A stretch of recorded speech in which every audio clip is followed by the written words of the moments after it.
filsafat agama yang meyakini bahwa setiap agama apapun di muka bumi ini memiliki satu kebenaran yang tunggal dan Iya, universal.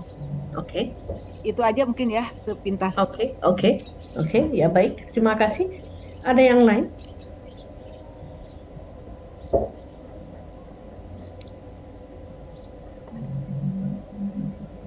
Ya, saya sus dikit lah. Silakan. Ya, dari bacaan kemarin yang dapat disimpulkan, jadi memang filsafat perennialisme ini tidak bisa lepas dari tokoh dasarnya, Sayyid Hussein Nasr, yang memberikan sedikit catatan mengenai perennialisme. Memang ini adalah lanjutan dari filsafat, sebetulnya perennialisme bukan filsafat baru, ini lanjutan dari filsafat Yunani yang cenderung berbicara tentang holio, tentang aspek spiritualitas, aspek ketuhanan. Memang pada awal-awal Plato kan dia berbicara sesuatu yang pasti, positivisme, metafisik. Nah ini termasuk pada wilayah filsafat metafisisme. Tapi yang menarik dalam pandangan perennialisme itu Nasr membagi pada dua aspek. Pertama historisme, yang kedua aspek kebenaran agama itu sendiri. Aspek kebenaran agama, ya Nasr melihat bahwa semua agama itu berasal dari Tuhan yang sama, terutama agama-agama besar, baik itu Yahudi, Nasrani, Islam, itu berawal dari Tuhan yang sama, dari Rasul yang sama. Namun di tengah perjalanan ya ada sedikit perbedaan yang sesuai dengan perkembangan waktu itu.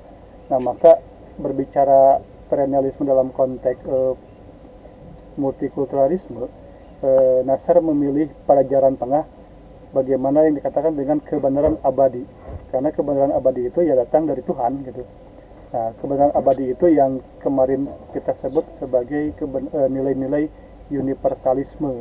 Nah ini yang disebut dengan perennialisme, itu adalah bagaimana kebenaran yang universal ini menjadi titik tekan, menjadi entry point dari semua agama, seperti kemanusiaan, seperti tolong menolong, kebaikan, terus pendidikan, kesehatan, layanan sosial, itu menjadi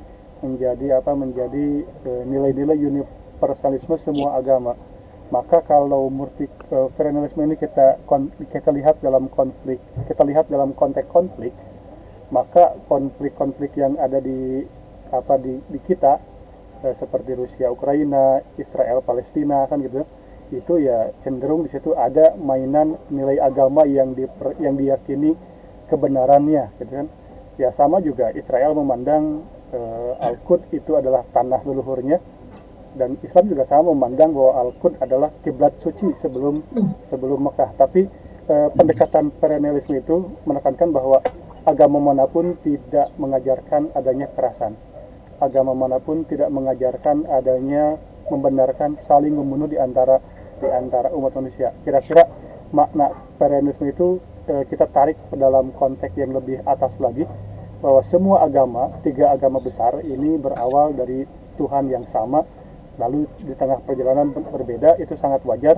Maka kembalikan kepada asas kebenaran yang abadi, yaitu ya tadi nilai-nilai kemanusiaan, kebenaran, kejujuran, itu menjadi perennialisme seperti itu. Nah maka wilayah-wilayah eksoterisme, eksoterisme itu yang diutamakan, agama yang nampak terlihat.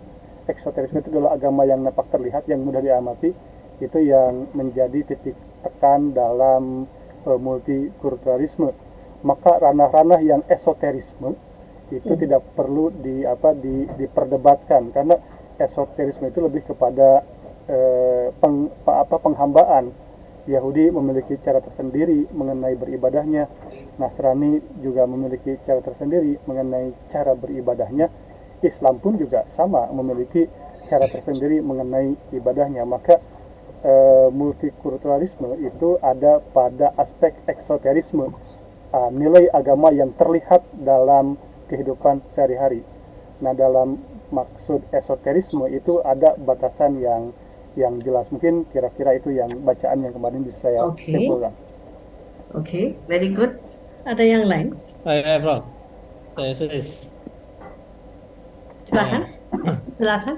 Eh, filsafat perennial ini sebagai salah satu filsafat yang penting dalam memahami kompleksitas agama-agama dan keterlibatannya dalam berbagai persoalan kemanusiaan.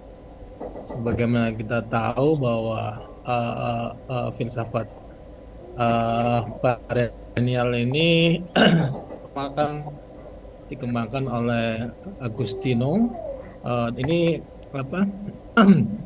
Dia lebih pada sudut pandang bertentangan dengan sains dalam masyarakat sekuler modern saat ini. Salah satu penafsiran populer tentang perennial ini juga mendukung universalisme tadi yang disampaikan barusan oleh Mas Fai tentang gagasan bahwa semua agama di bawah perbedaan yang tampak sebenarnya menunjukkan pada kebenaran yang sama. Dan kata Agustino tadi, gagasan tentang kebenaran metafisis dan universalisme ini tadi mengilhami kaum Unitarian ini untuk bisa menyampaikan tentang bahwa apa filsafat agama itu bahwa sudut pandang dalam filsafat agama yang meyakini bahwa setiap agama itu di sana memiliki suatu kebenaran yang tunggal dan universal yang merupakan dasar bagi semua pengetahuan dan doktrin religiusitas. Artinya dia melihat dalam filsafat ini bahwa bahwa mereka bersumber dari yang sama. Cuma kadang interpretasi dan tafsirannya yang berbeda, yang kadang kembali kepada masing-masing pemeluknya, masing-masing umatnya, yang akhirnya sekarang yang muncul bukan ini filsafat ini, tapi yang muncul sekarang ini justru kebenaran. Oke. Terima kasih. Siap. Ada lagi? Kita ada yang Saya ya, ada Prof. yang Ada salah, suster jadi akan mencoba. silakan. Silakan Ibu. Kalau dari ini saya ya sepintas saja, suster, bahwa terkait dengan filsafat perennialisme ini adalah sebuah aliran yang lebih menekankan kepada kebenaran, di mana proses dalam pendidikannya ini lebih penekanannya pada proses belajar dan tidak mengesampingkan nilai-nilai yang ada dalam budaya. Mungkin baru sebatas itu, suster. Oke. Oke, ada yang lain?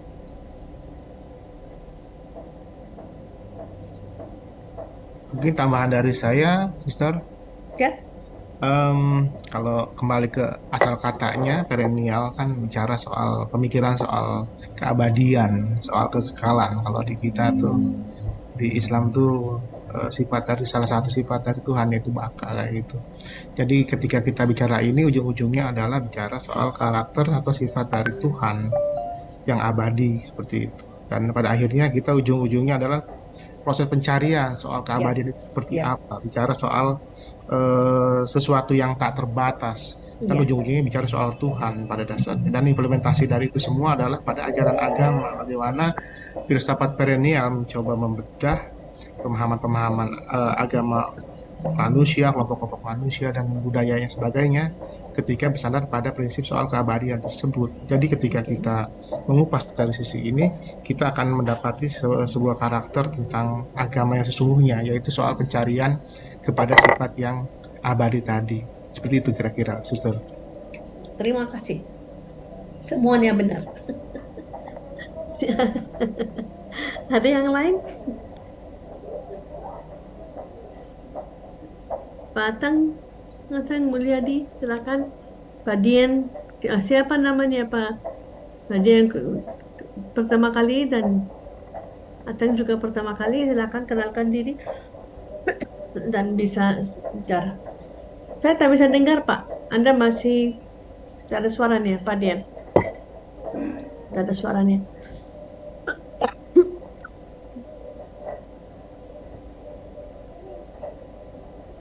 Tidak ada suara.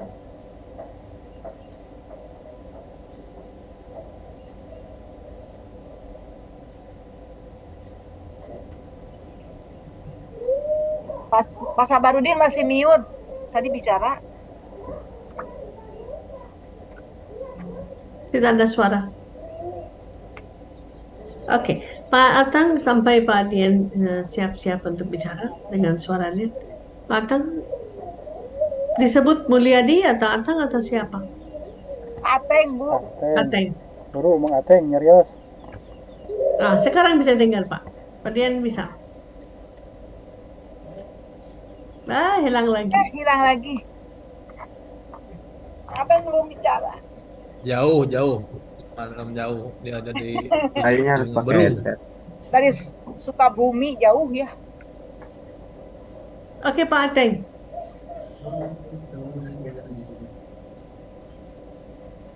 Udah ada ya? Ada. Ya, Oke. Mohon maaf minggu kemarin karena tanggung sudah di perjalanan jadi izin tidak masuk. Sedikit menambahkan dari apa yang sudah dibicarakan. Nama saya Ateng Mulyadi, dipanggil Ateng. Untuk kajian filsafat perennial ini mungkin saya baru pertama kali juga mengampu yang berkaitan dengan filsafat perennial, tapi sebagaimana diskusi yang sudah berjalan baik dari Bang Pai, dari Kang Saiful Alim dan juga yang lainnya, pada dasarnya saya sedikit menangkap bagaimana kajian dari filsafat perennial ini adalah lebih kepada bagaimana mencari sesuatu kebenaran yang itu lebih kepada hakikat dari segala sesuatu itu, apalagi yang berkaitan dengan nilai-nilai kebenaran agama. Jadi pada dasarnya nanti yang dari hasil tadi diskusi yang berjalan yang saya tangkap, di mana filsafat perennial itu dalam selanjutnya itu akan lebih bagaimana mencari hakikat kebenaran dari seluruh agama-agama, sebagaimana yang tadi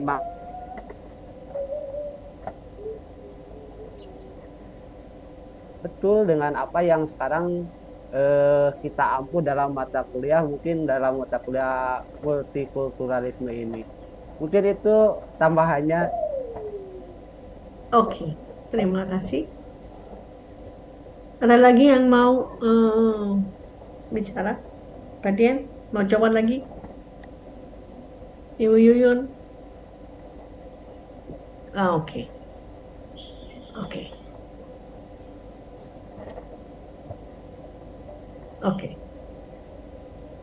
Pak Dian bilang hampir mirip seperti yang Pak Saiful. Baik. Saya akan share screen.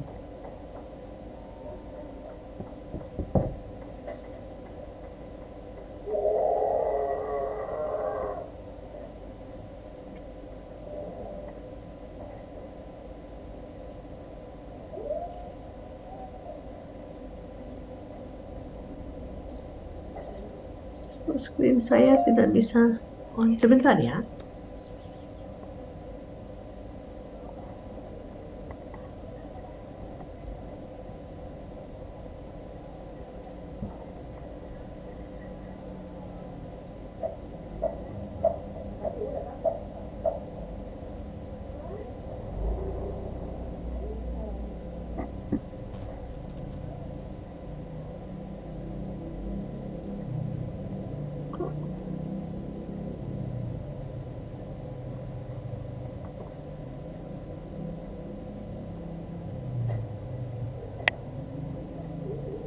Bisa lihat screen saya?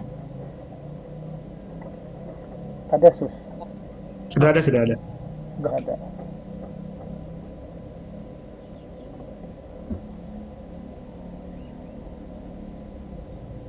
Oke. Jadi kita akan lihat sekilas tentang filsafat perennial. Kalau Anda buka Google, pasti Anda akan baca tentang orang yang pertama yang tulis tentang itu adalah Aldous Huxley dan seterusnya. Saya tidak akan masuk ke sana karena ini kan cukup banyak yang kalian bisa baca di sana. Saya akan langsung ke apa itu sebetulnya filsafat perennial dan saya mau kita lihat ini ya.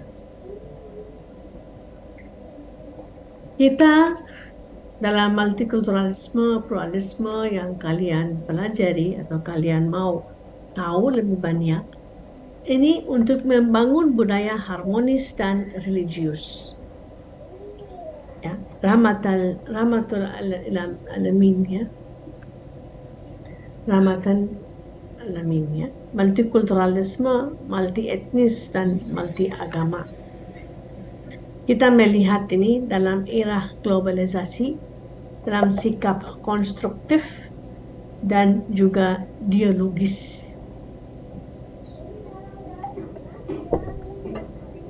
Jadi sikap yang kita harap atau kita mau membangun ada atau kita lihat definisi sikap. Ini perspektif implisit dan eksplisit yang dipegang oleh orang tentang spiritualitas dan agama. Dan kemarin kan kita lihat perbedaan antara spiritualitas dan agama dan bagaimana mereka berhubungan dengan praktik kepedulian berdasarkan spiritual. Jadi hormati perbedaan yang terdapat direduksi tanpa mencari satu Tuhan. Nanti saya akan bahas lebih banyak tentang deduksi, dan induksi. Ya. Fokus pada nilai yang dipraktek dan kepercayaan yang dijalani.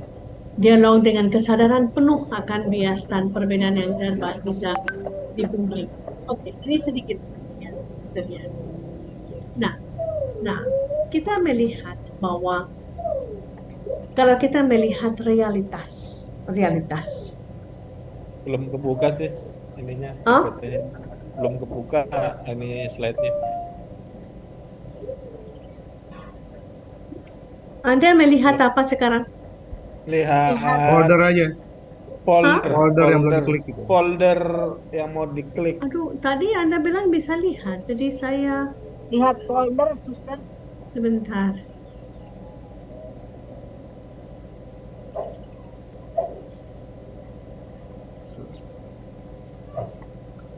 Bu Dekan, selamat pagi Bu Dekan. Oke, sekarang? Nah, sekarang udah tinggal dibesarin aja. Oke, sudah.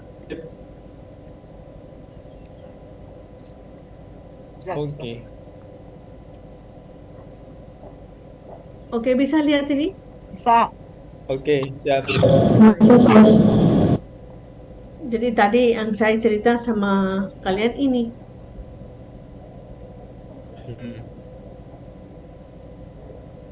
Ya, ini yang kita membangun budaya harmonis dan religius. Ini kan satu latar belakang. Kenapa kita mau mempelajari filsafat perennial? Nah, ini satu latar belakang kita dalam apa?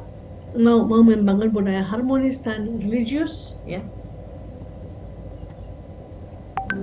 Multikultural, multi etnis dan multi agama. Ini kan kita lihat di sini. Jadi dan kalau Anda mempelajari multikulturalisme, ini filsafat perennial itu sangat-sangat penting untuk kita mengerti dalam era globalisasi, dalam sikap konstruktif. Nah, tadi juga saya cerita bahwa kalau kita lihat definisi sikap, ini perspektif implisit dan eksplisit yang dipegang tentang spiritualitas dan agama, ya. Bagaimana kita bisa menghubungkan praktik kepedulian berdasarkan spiritual. Jadi filsafat perennial kita bisa katakan bahwa kita titik keberangkatan kita yang saya pikir Pak Saiful bilang tadi berdasarkan Tuhan atau infinite yang tak terbatas. Fokusnya pada nilai dan seterusnya. Nah, saya mau kalian lihat ini. Kalau kita lihat dua pandangan realitas. Adalah modern, adalah primordial. Tapi kita lihat di sini dalam modern itu, ini bicara tentang kuantitas. macro world, meso world, micro world. Ini kan cara untuk melihat realitas. Atau juga cara untuk melihat realitas surga, bumi, neraka, dan seterusnya. Namun, ada satu bagian yang kita perlu melihat juga realitas ini adalah reflective notion of quality. Nah, kalau kita lihat sebetulnya perennial filsafat sebetulnya masuk di sini dalam being. Kalau Ibn Arabi bicara tentang wahdatul wujud, ya, unity of being, ini kan ke arah primordial unit of reality atau view pandangan realitas terhadap refleksi ide yang punya kualitas, yang punya signifikan, yang punya kekuasaan, yang punya sikap, semua yang muncul dari being. Nanti kita akan lihat lebih dalam pandangan Nasar terhadap yang saya katakan tadi, deduksi dan induksi, apa itu being. Nah, dari manusia itu lower plane, bumi, dan higher plane. Nah, tapi apa sebetulnya filsafat perennial kalau kita lihat? Dalam kata lain kita bisa katakan kebijaksanaan, wisdom gitu ya, atau intelektual dan realisasinya. Pengetahuan yang selalu dan akan ada bersifat universal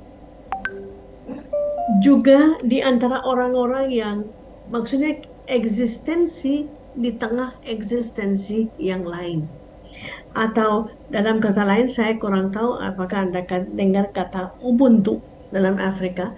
Saya ada karena Anda ada. Jadi eksistensi kita ada karena kita eksis di tengah-tengah orang lain dalam ruangnya, dalam waktunya, dalam prinsipnya. Jadi ini, tapi kita akan mengerti ini hanya kalau kita bisa lewat kita mengoleh dengan intelek. Tapi intelek di sini bukan intelligence, tapi intelek. Nanti kita akan lihat bagaimana juga Nasar mendefinisikan intelek. Beda dengan rasio. Intelek itu beda dengan rasio. Ini satu pemikiran terhadap rencana roh.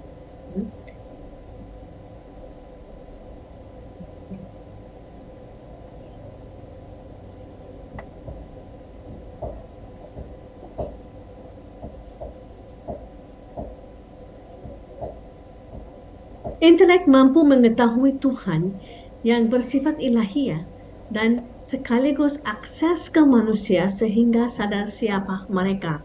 Jadi intelek punya dua pekerjaan. Bisa mencapai atau bisa mengerti bukan dengan rasio tetapi dalam diri manusia siapa Tuhan, ilahiyah Tuhan, sekaligus siapa diri, dan saya pikir juga satu lagi siapa orang lain, manusia. Ini terdapat dalam jantung semua agama dan tradisi. Dalam kata lain kita bisa lihat juga filsafat perennial atau cinta kebijaksanaan adalah ilmu pengetahuan tentang semua prinsip-prinsip fundamental dan yang dioperasikan oleh intelek dan bukan hanya akal pikiran, dan demikian esensinya adalah keyakinan bukan keraguan. Jadi titik keberangkatan untuk filsafat perennial adalah keyakinan. Ini filsafat yang berdasarkan spirit, roh, yang ditemukan dalam inteleksi murni yang bisa diaktualisasi oleh teks sakral tertentu. Jadi sekarang kita bisa geser, kalau kita mau mengerti filsafat perennial, pasti kita akan, ini intelek ini berdasarkan wahyu, teks sakral tertentu. Rudolf Schwann ada, nah kalau kita bicara tentang Nasar dipengaruhi oleh 3 orang, René Guénon, Ananda Coomaraswamy, dan Fridtjof Schwann. Fridtjof Schwann bicara tentang transcendental unity of religion. Dia yang sebut bahwa lebih memilih menggunakan kata Sophia Perennis ketimbang Philosophia Perennis. Maksudnya bukan hanya filsafat perennis, tetapi the wisdom, perennial wisdom, bukan perennial philosophy, tapi perennial wisdom. Atau juga dia sebut tentang perennial religions, ya, perennial religions. Terus singkat, perennial filsafat juga wisdom tradition, tradisi kebijaksanaan, or perennial wisdom. Ini satu perspektif agama dan spiritualitas yang akan melihat semua agama atau tradisi yang membagi satu keyakinan, satu kebenaran. Dan dari satu kebenaran ini ada pengetahuan, ada doktrin. Atau seperti ini, kita melihat istilah lain filsafat perennial secara umum, Sophia Perennis disebutnya, atau esoterisme, atau spiritualitas, atau tasawuf, atau pengetahuan suci, sains sakral. Dalam tradisi-tradisi lain, mungkin kalian dengar Sanata Dharma, Akalika Dharma, ini apa namanya, budaya, Al-Hikmah Al-Khalida, Din Al-Haq, Lex Eterna. Ini kan beberapa istilah yang lain dalam agama, dalam tradisi lain yang dipakai untuk filsafat perennial. Elemen esensial kalau kita lihat dalam diri manusia, di luar diri manusia. Jadi kalau kita bicara tentang filsafat perennial, pasti kita mulai bicara tentang hal yang di luar diri kita dan hal yang ada dalam diri kita. Di dalam diri manusia ada metafisika dan kosmologi, ada virtue, kemuliaan spiritual, ada sikap doa. Maksudnya ada ya, doa. Terus ini jalan spiritual, dan metafisika kosmologi itu jalan spiritual, sedangkan yang lain itu perjalanan spiritual, terjourney gitu kan, the way and the journey gitu kan, di luar diri manusia, keindahan atau beauty. Atau seperti ini, elemen-elemen metafisika. Jadi kalau kita bicara tentang filsafat perennial, pasti kita bicara tentang zat, tentang Tuhan, dan seterusnya. Oke, apa yang membantu untuk membangun kemuliaan atau hidup spiritual? Jadi melihat al-haq dan membiarkan diri terserap oleh cahayanya, oleh haknya, oleh kebenarannya. Atau al-ikhlas, menjauhkan diri dari yang bertentangan dengan kebenaran, melaksanakan semua yang bersesuai dengan kebenaran. Atau rendah hati, manusia bukan Tuhan, manusia bukan apa-apa di hadapan Tuhan. Dan ini sebetulnya langsung melawan dunia modern, ya. Dan akhlak baik, charity atau ya akhlak baik, ya. Manusia diciptakan dalam citra Tuhan, mencintai kebaikan agung. Ini sekilas saja, masih kami sekilas. Terus kalau kita lihat, ya pertama kan kita lihat, sebentar ya. Sorry. Ya. Elemen pertama, kebenaran metafisika. Elemen kedua, kemuliaan spiritual. Elemen ketiga, keindahan. Keindahan formal akan mendukung perjalanan spiritual manusia. Dan keindahan hidup ini adalah simbolisme atau ayat. Ditentukan oleh objek, sejauh mana objek hendak membuka dirinya kepada. Jadi apa saja yang kita lihat, sejauh mana ini akan membawa kita lebih dekat sama Tuhan. Subjek itu Tuhan. Ditentukan oleh subjek, sejauh mana kemampuan subjek dalam menerima dan mempersepsi keindahan. Nah, keempat yang saya katakan tadi, kalau soal bagaimana kita akan temukan atau bagaimana kita akan mulai relasi dengan Tuhan atau subjek itu, doa pribadi, doa kanonik itu ritual ya, ibadah gitu, zikir, meditasi, dan seterusnya. Ini satu manusia sebagai individu, manusia yang sesungguhnya universal, Tuhan, dan intelijensi manusia. Nah, ada 3 kalimat yang filsafat perennial akan lihat. 3 pernyataan.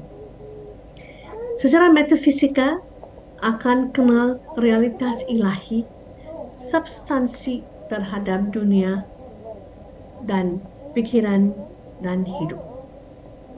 Secara psikologis menemukan dalam jiwa manusia. Dalam etika akan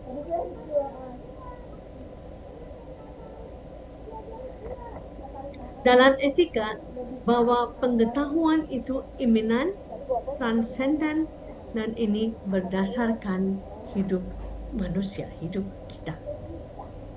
Jadi kita lihat metafisika itu. Jadi kalau bicara tentang filsafat perennial, pasti kita bicara tentang metafisika, pasti.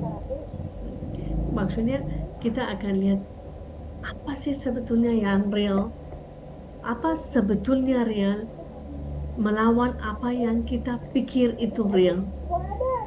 Kita pikir sesuatu itu real, tetapi betulkah ini real? Ini metafisika akan bantu kita. Metafisika kait dengan epistemologi, artinya kita perlu betul al-ilmu huduri, ya, direct knowledge, presential knowledge, experiential knowledge, pengetahuan langsung terhadap Tuhan. Epistemologi akan melihat, akan membantu kita untuk tahu bagaimana itu kebenaran. Bukan hanya pengetahuan dengan saya tahu ini, tetapi yang saya kata berdasarkan pengalaman, berdasarkan eksistensi. Nah, jadi siapa katakan tadi, kalau saya tak salah Ibu Maria katakan bahwa sebetulnya dalam pusat atau dalam jantung semua agama ada doktrin, ada guideline, ada bagaimana kita dapat realitas, bagaimana metodenya, dan seterusnya. Jadi dari pusat setiap agama punya untuk membawa kita ke sesuatu yang real. Kan kemarin kalau saya dah salah Pak Saiful atau siapa bisa tentang Bhinneka Tunggal Ika, ya Pak Saiful ya. Nah, perennial philosophy sebetulnya bicara tentang keikaannya, ya, the unity that underlies diversity, ya. Di bawah itu kita satu, oleh karena itu kita bisa berbeda-beda. Nah, ada beberapa istilah yang Anda akan pelajari dalam filsafat perennial. Ada 2 sekarang kita akan lihat, exoteric dan esoterik.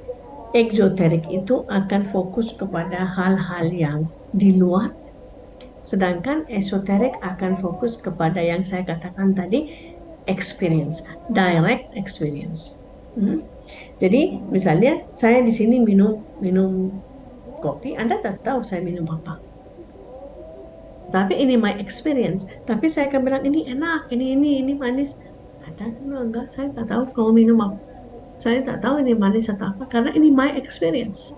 Nah, jadi ini yang kita lihat dalam filsafat lain itu, experience of God. Saya akan balik itu nanti. Nah, manfaat hikmah perennial. Apa manfaatnya? Perspektif kebijaksanaan abadi. Ada tiga manfaat dalam filsafat perennial yang saya akan bagi semuanya.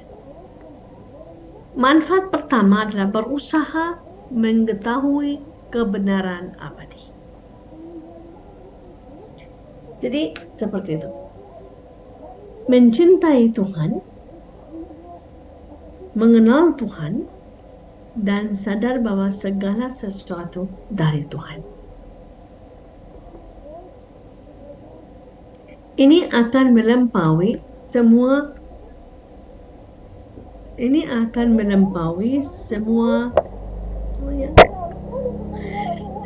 hal yang bisa menjadi hambatan.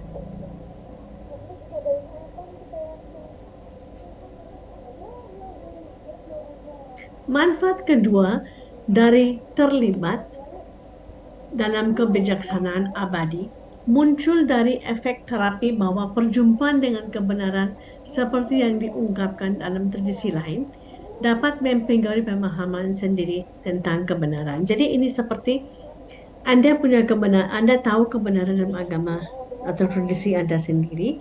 Anda bicara tentang pada orang lain tentang ada tradisi mereka atau mereka dengar tentang tradisi Anda sendiri. Ini mempengaruhi supaya saya bisa mengerti pemahaman dari agama saya sendiri lebih baik.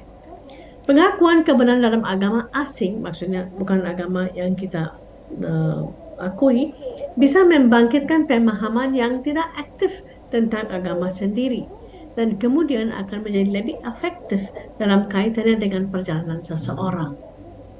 Ya. Jadi ini seperti ada satu percakapan di mana kita akan bicara tentang kebenaran pada satu sama lain. Ketiga, terpenting dari kearifan abadi bahwa salah satu hal yang sangat mendesak di zaman sekarang ini dalam pertemuan agama adalah kita mengenali kebenaran dalam berbagai bentuk. Jadi kalau mau belajar multikulturalisme atau agama-agama, saya pikir filsafat perennial menjadi tempat atau wadah titik keberangkatan kita untuk mengerti satu sama lain. Kebenaran dalam berbagai bentuk. Artinya kita dapat mengenali Tuhan dalam kepercayaan, tradisi, atau agama tetangga kita. Dalam situasi dunia kita, dalam situasi negara kita, tidak ada kekurangan kesempatan untuk mengakui kebenaran dalam berbagai bentuk. Jadi ini 3 manfaat ya, bahwa kebenaran dalam berbagai bentuk, kita akan membagi kebenaran dari satu sama lain, dan juga kita akan berusaha mengetahui, pertama kita akan mengetahui kebenaran abadi. Nah, jadi kita lihat bahwa agama bukan historis, tetapi transhistoris. Historis fenomenologi dari luar. Transhistoris perennial dari dalam. Realitas metafisika merupakan realitas yang tidak hilang oleh dunia psikofisik di mana manusia bisa berfungsi. Realitas tertinggi melampaui semua ketentuan dan batasan. Jadi tidak hanya ibadah dan iman saja, tapi asal yang ilahi pun terletak dalam intelek lahiriah. Agama di bumi akan terhenti, tetapi sebagai divine origin atau ilahi asal keilahian tetap dalam intelek dan realitas transhistoris. Karenanya agama tidak bisa direduksi ke dalam manifestasi yang bersifat sosial dan psikologis. Sebab agama adalah perkawinan antara norma dan kolektivitas manusia yang ditakdirkan untuk menerima jejak norma tersebut. Sehingga secara otomatis agama mempunyai eksoterik dimensi dan esoterik batin. Nah, tapi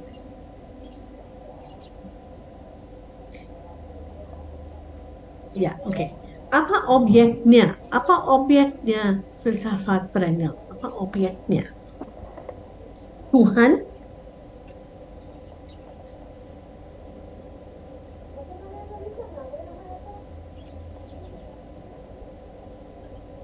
Tuhan dan manusia, wahyu seni sakral, ritus syariat agama, mistisisme, etika sosial, metafisika, teologi.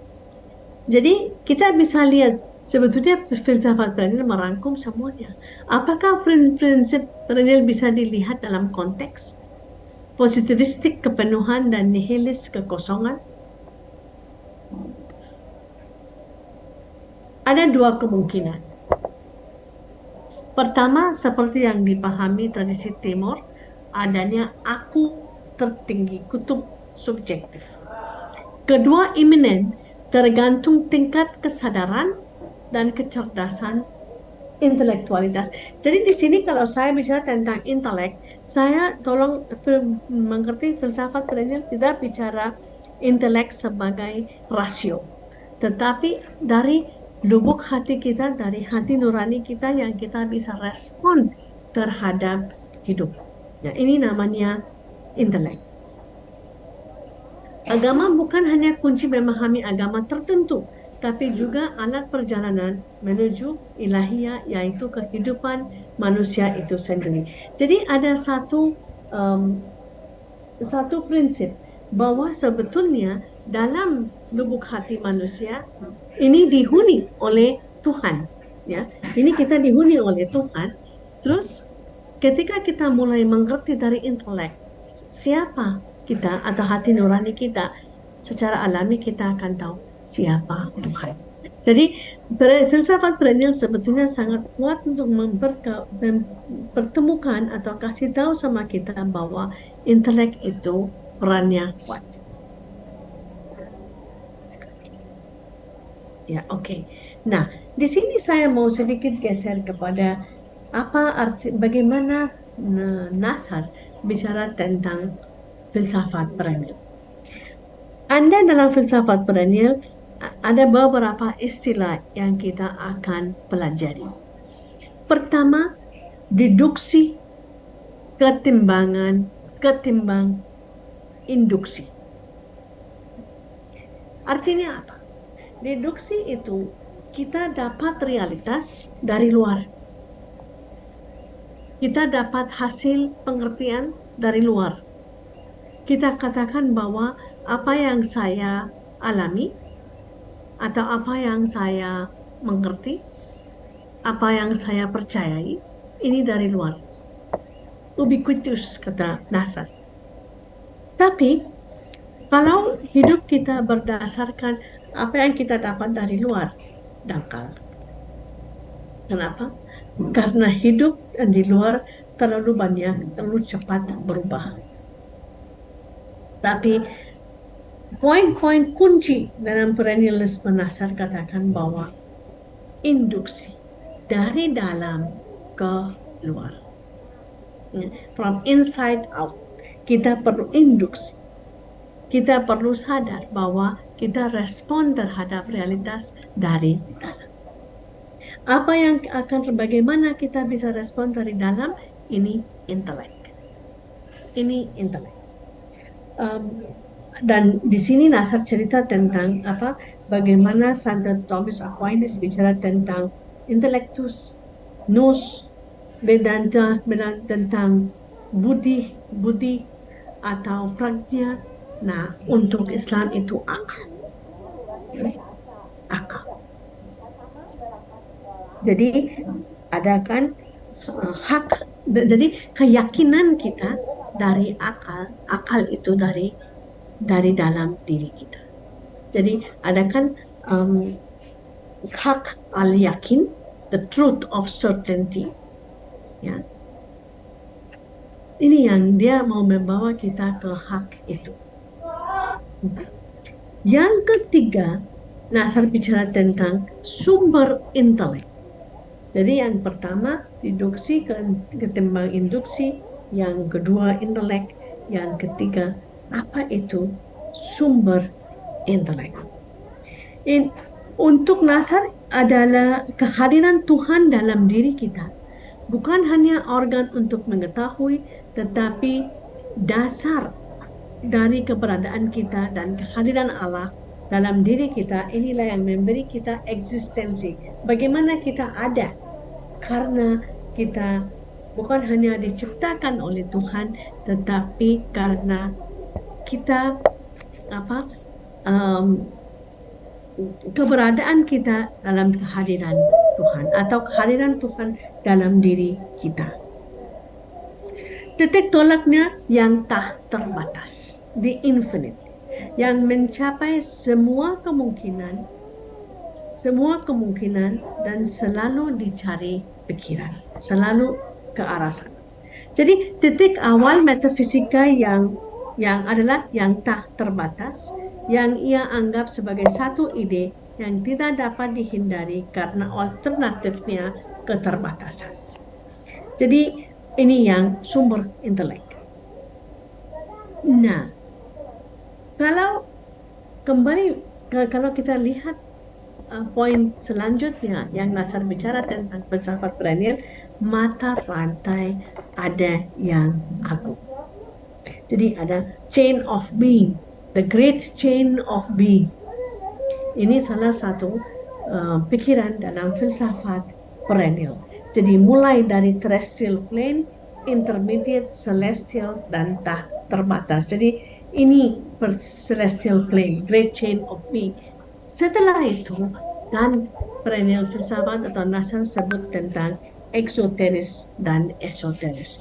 Nah, kalau kita bicara tentang filsafat perennial Nasar, ini penting kita mengerti poin-poin ini dari Nasar, karena dia membedakan antara intelek, sumber intelek, great chain of being, exoteris, esoteris, deduksi, dan induksi. Ini hal-hal yang menjadi penting bagi Nasar, atau penting untuk bagaimana dia mengerti filsafat perennial. Saya mau berhenti di sini. Kalau ada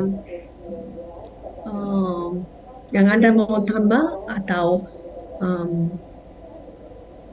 dalam pertanyaannya saya bisa tambah beberapa poin yang lain dan kita bisa diskusi.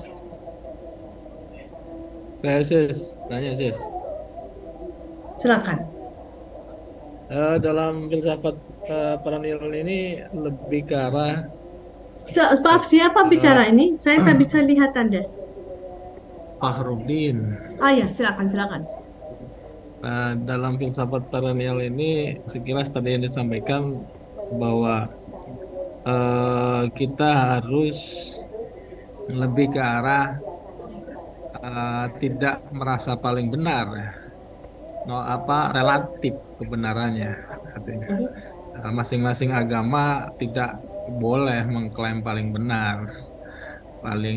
Kalau dalam Islam kan inna dinna indallahil Islam, misalnya kan, bahwa sungguhnya agama yang diridhoi Allah adalah agama Islam. Artinya klaim-klaim seperti itu dalam perennial menurut Sis gimana? Betul sekali.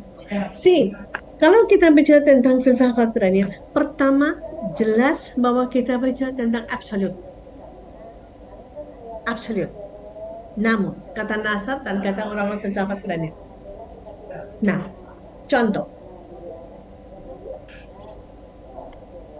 contohnya, oke.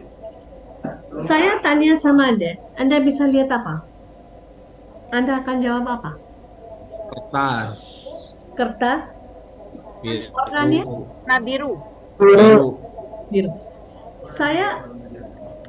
Anda lihat benar kan? Ya. Benar kan? Absolut kan? Absolut. Saya lihat ini.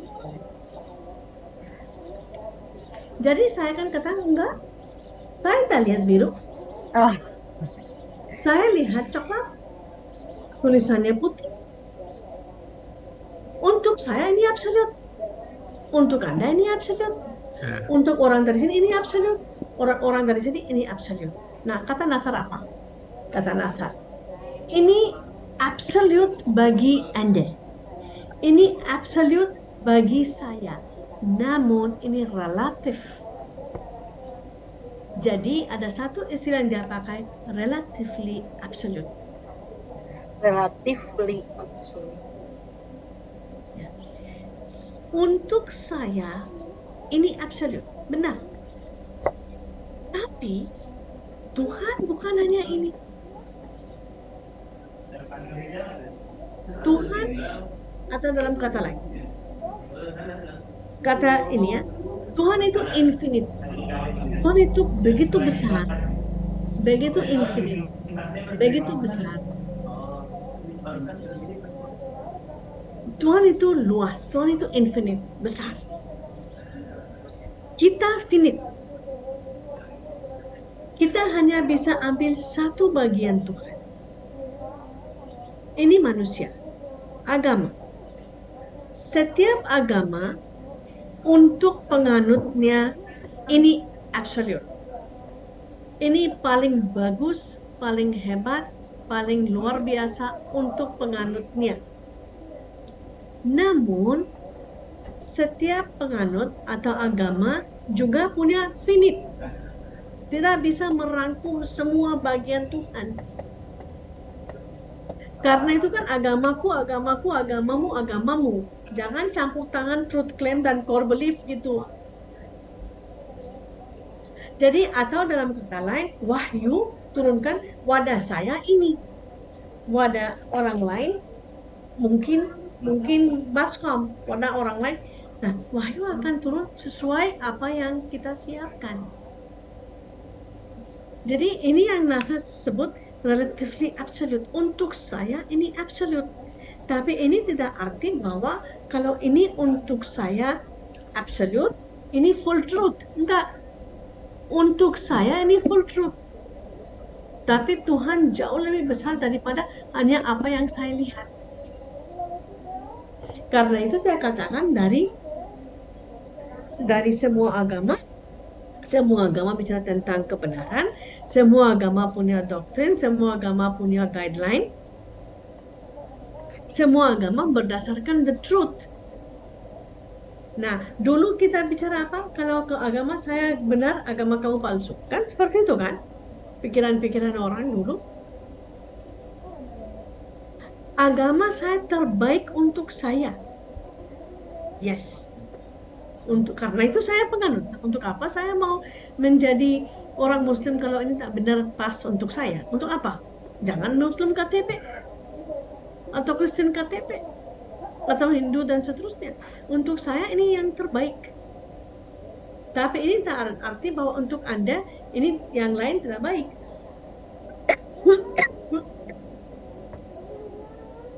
Mengerti ya? Oke, ada yang lain silakan. Saya lebih suka seperti ini interaktif supaya lebih gampang untuk saya juga. Silakan Ibu Madia.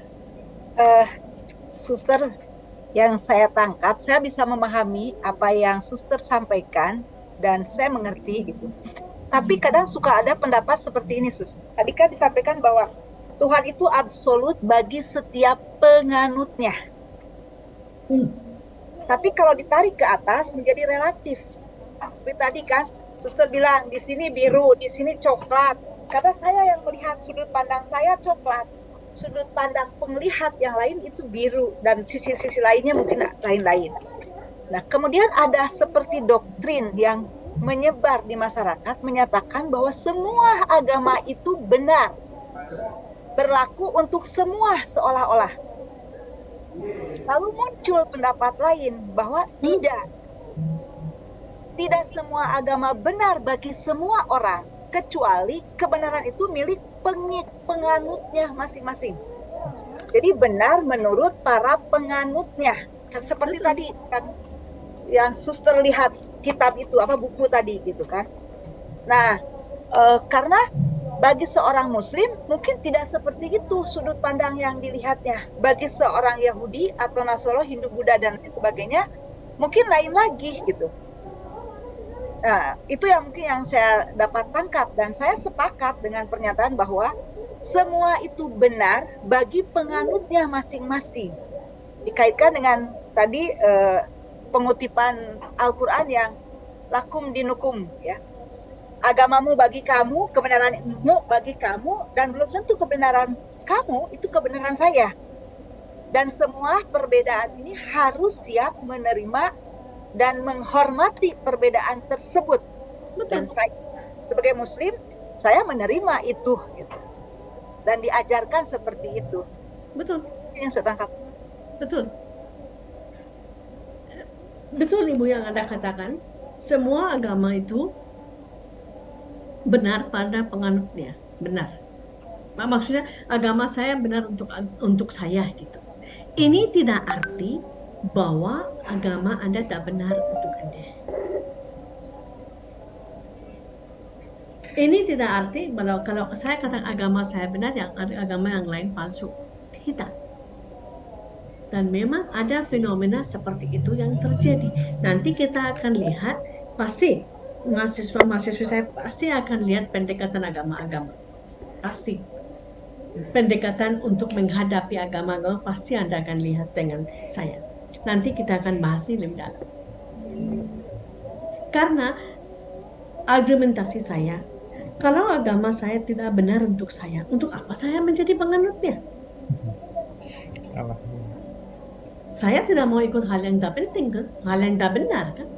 Bodoh kalau gitu Anda. Ini harus terbaik untuk saya. Ini tidak arti bahwa yang lain tidak baik.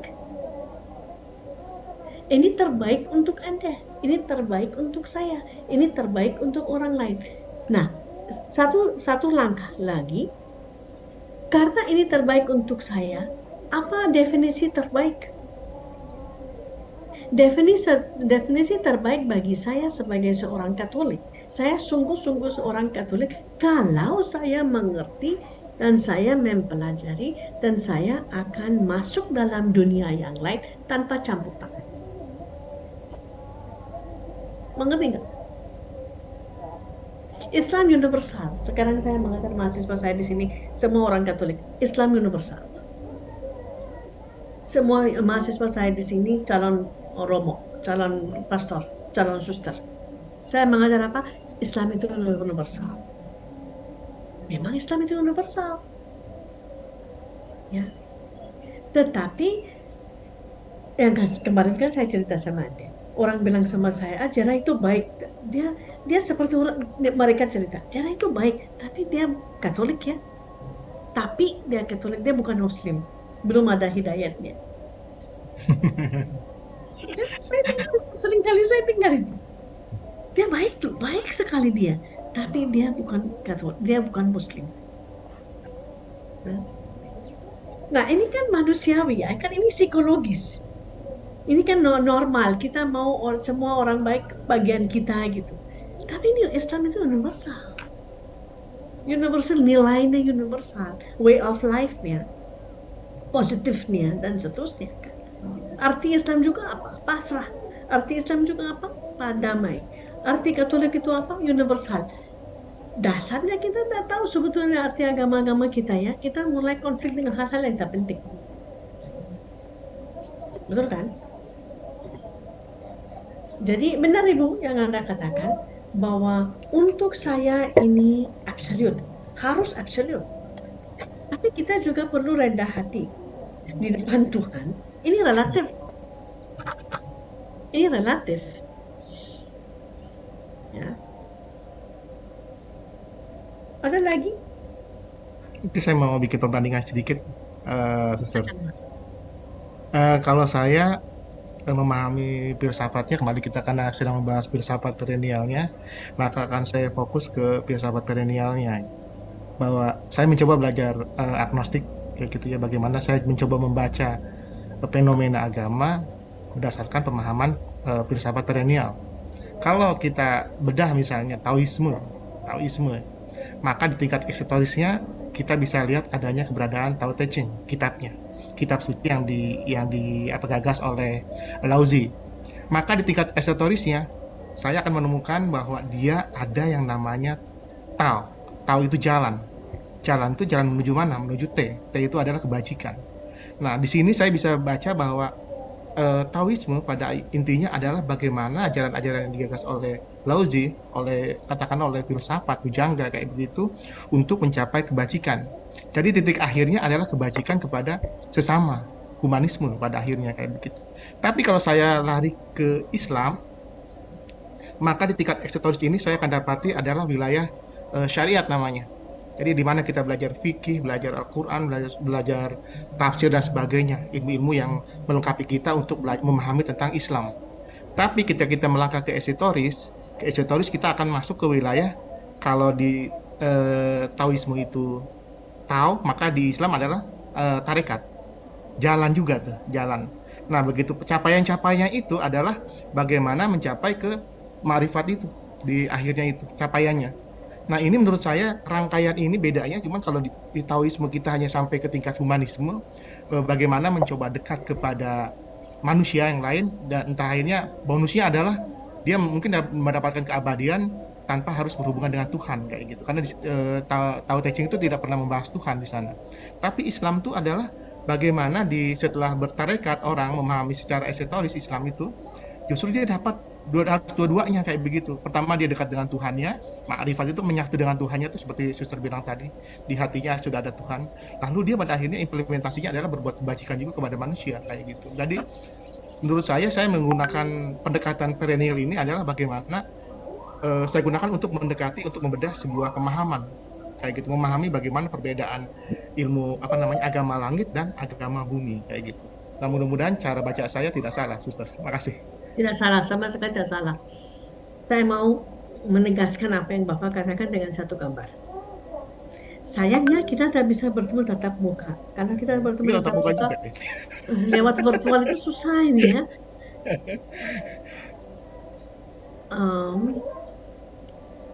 Saya hari ini komputer saya atau ini saya sebentar ya Pak.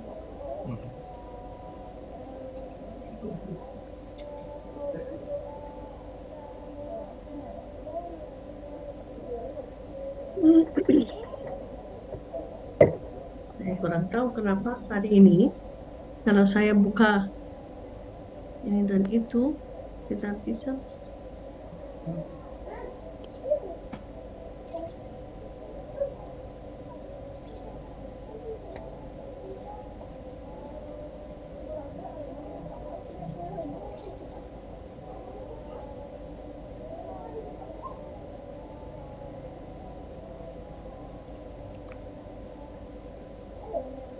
Oke, saya mau Anda bisa lihat screen saya.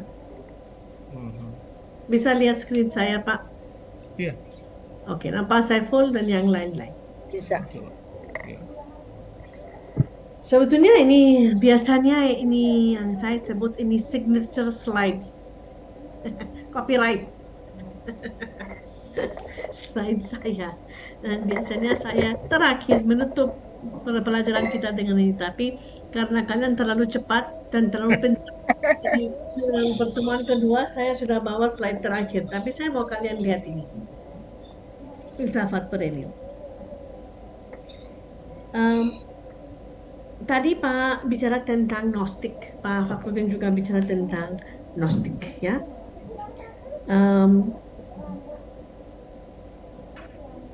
Atau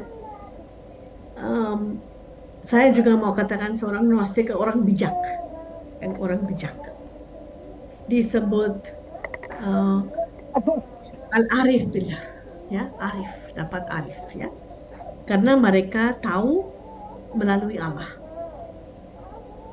atau dalam kata Yunani sapientia, atau Nasr suka pakai hikmah al-Zokiyah. Hikmah di mana kita betul-betul mencicipi hikmah al-Zokiyah. Okay. Saya mau kalian lihat nih, filsafat perennial kita bicara tentang eksoterik, kita bicara tentang esoterik. Eksoterik, agama saya Islam, agama saya Hindu, agama saya Katolik, pergi ke gereja, pergi ke masjid, pergi ke candi, pakai salib, pakai jilbab, pakai ini, pakai itu. Anggap aja ini Tuhan. Filsafat perennial katakan bahwa semakin jauh dari Tuhan, semakin jauh dari satu sama lain. Betul? Betul?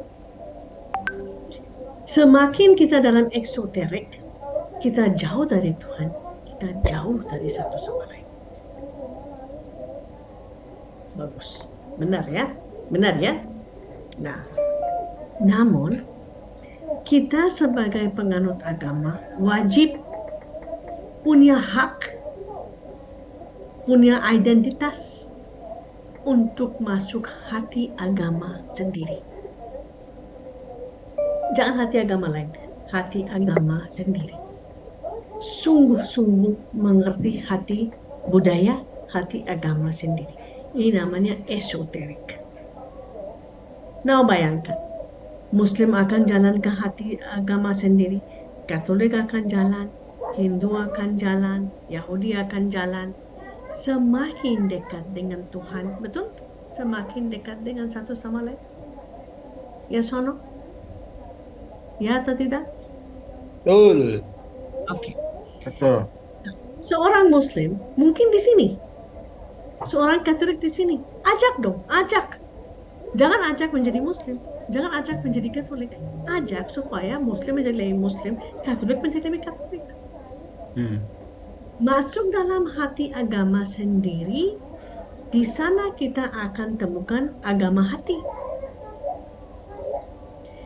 Semakin dekat sama Tuhan, semakin dekat dengan satu sama lain. Betul kan? Ya. Betul. Dunia kita perlu seperti ini. Ya. Jadi seperti ini ya. Nah, semakin dekat sama Tuhan, semakin dekat dengan satu sama lain. Nah, jadi semua orang dalam agama sendiri. Terus terangnya, saya tidak percaya pada pindah agama. Tidak ada pindah agama. Tidak ada pindah agama. Agama itu bukan ganti-ganti baju ya. Ya. It's an experience ya. Ilmu huduri. Experiential knowledge. Tasted knowledge ya. Hikmah al-suqiyah. Taste God gitu kan. Terus saya suka sekali ketika Nasr bicara tentang hak al-yakin, ilmu al-yakin, dan ain al-yakin. Ainul yakin. Ain al-yakin ini yang kita perlu bawa ke sana. Multikulturalisme atau agama atau pluralisme. Ain al-yakin. My heart says. Dan semua agama bicara tentang ain al-yakin semua. Bukan hanya ilmu. Terus Pak Saiful juga tadi cerita tentang syariat.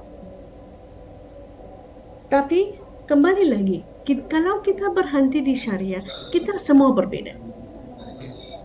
Kita konflik dengan satu sama lain. Karena apa syariat? Syariat saya lebih baik daripada Anda. Ini yang lebih baik, ini lebih bagus, ini yang membawa keadilan. Ini seperti sekarang dunia kita Indonesia bicara tentang moderasi agama, wasiat. Moderasi agama. Saya suka kaitkan moderasi agama dengan Siratul Mustaqim. Siratul Mustaqim bukan kanan kiri, tengah, straight way gitu ya. Nah, kalau kita bisa tentang syariah, pasti kita akan terjebak, kita akan marah dengan satu sama lain, kita akan pukul satu sama lain, akan bunuh satu sama lain. Tapi kan ada 3 setelah itu kan Pak? Ada tarekat, ada jalan, ada hakikat, ada marifah. Nah kita lupa karena paling kerjanya marifat, paling gampangnya syariat. Boleh tak boleh, haram halal, ya tidak. Nah kata Nasr, hanya manusia punya kemampuan untuk melampaui mencapai Tuhan, dan hanya manusia punya kemampuan untuk masuk lebih bawah binatang. Hanya manusia punya itu.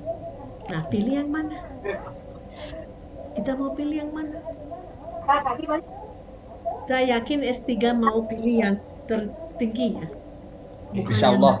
Bukan yang di bawah Tuhan gitu kan.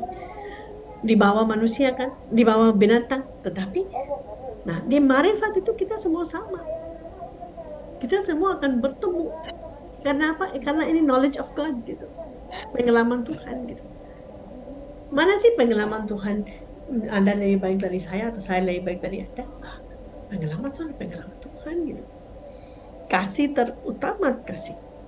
Apa yang hadis katakan? Aku harta yang tersembunyi.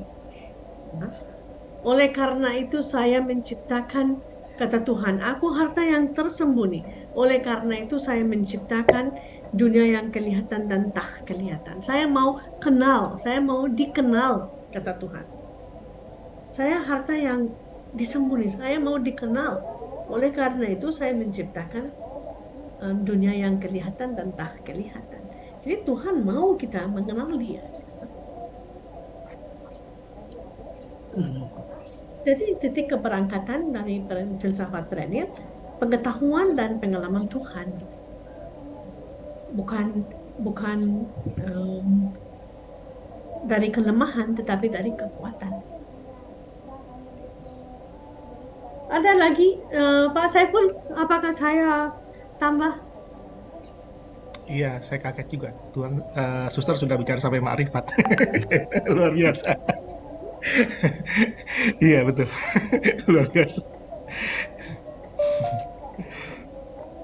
Itu pengajiannya itu tuh, pengajiannya Pak Din tuh. Tadi Pak Din nggak ada tuh ya. Nah, dia sudah sampai ngaji ke sana tuh. Jadi tadi yang suster bilang ketika kita bicara syariat, sebenarnya kita kan sedang ada bicara di wilayah ilman yakin. Belajar untuk mencari pengetahuan untuk melihat dia, menyaksikan dia dan dekat dengan dia. Setelah itu prosesnya di tarekat adalah proses ainul yakin, melihat kayak gitu. Dan puncaknya di marifat adalah di hakul yakin seperti itu. Ya. Jadi suster udah luar biasa juga. Ya. Hebat.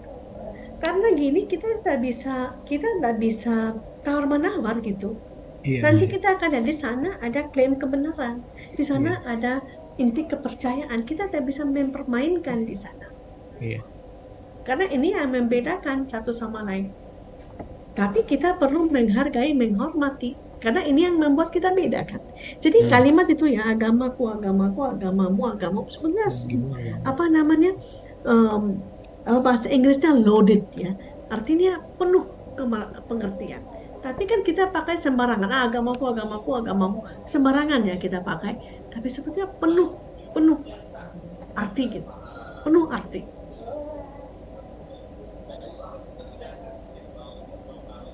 Saya pikir ya, kalau Anda dan saya betul-betul menghayati satu kalimat saja dari Al-Quran, dari Wahyu gitu ya, satu aja, cukuplah. Cukuplah kita bisa bertemu Tuhan gitu, pengalaman Tuhan gitu. Ada lagi?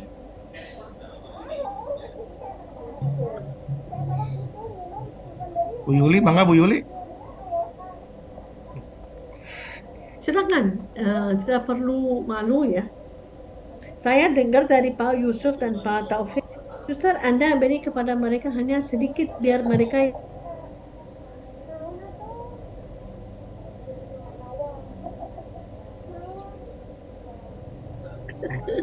mereka bukan S1 atau S2, mereka S3, jadi mereka harus melibatkan diri penuh katanya.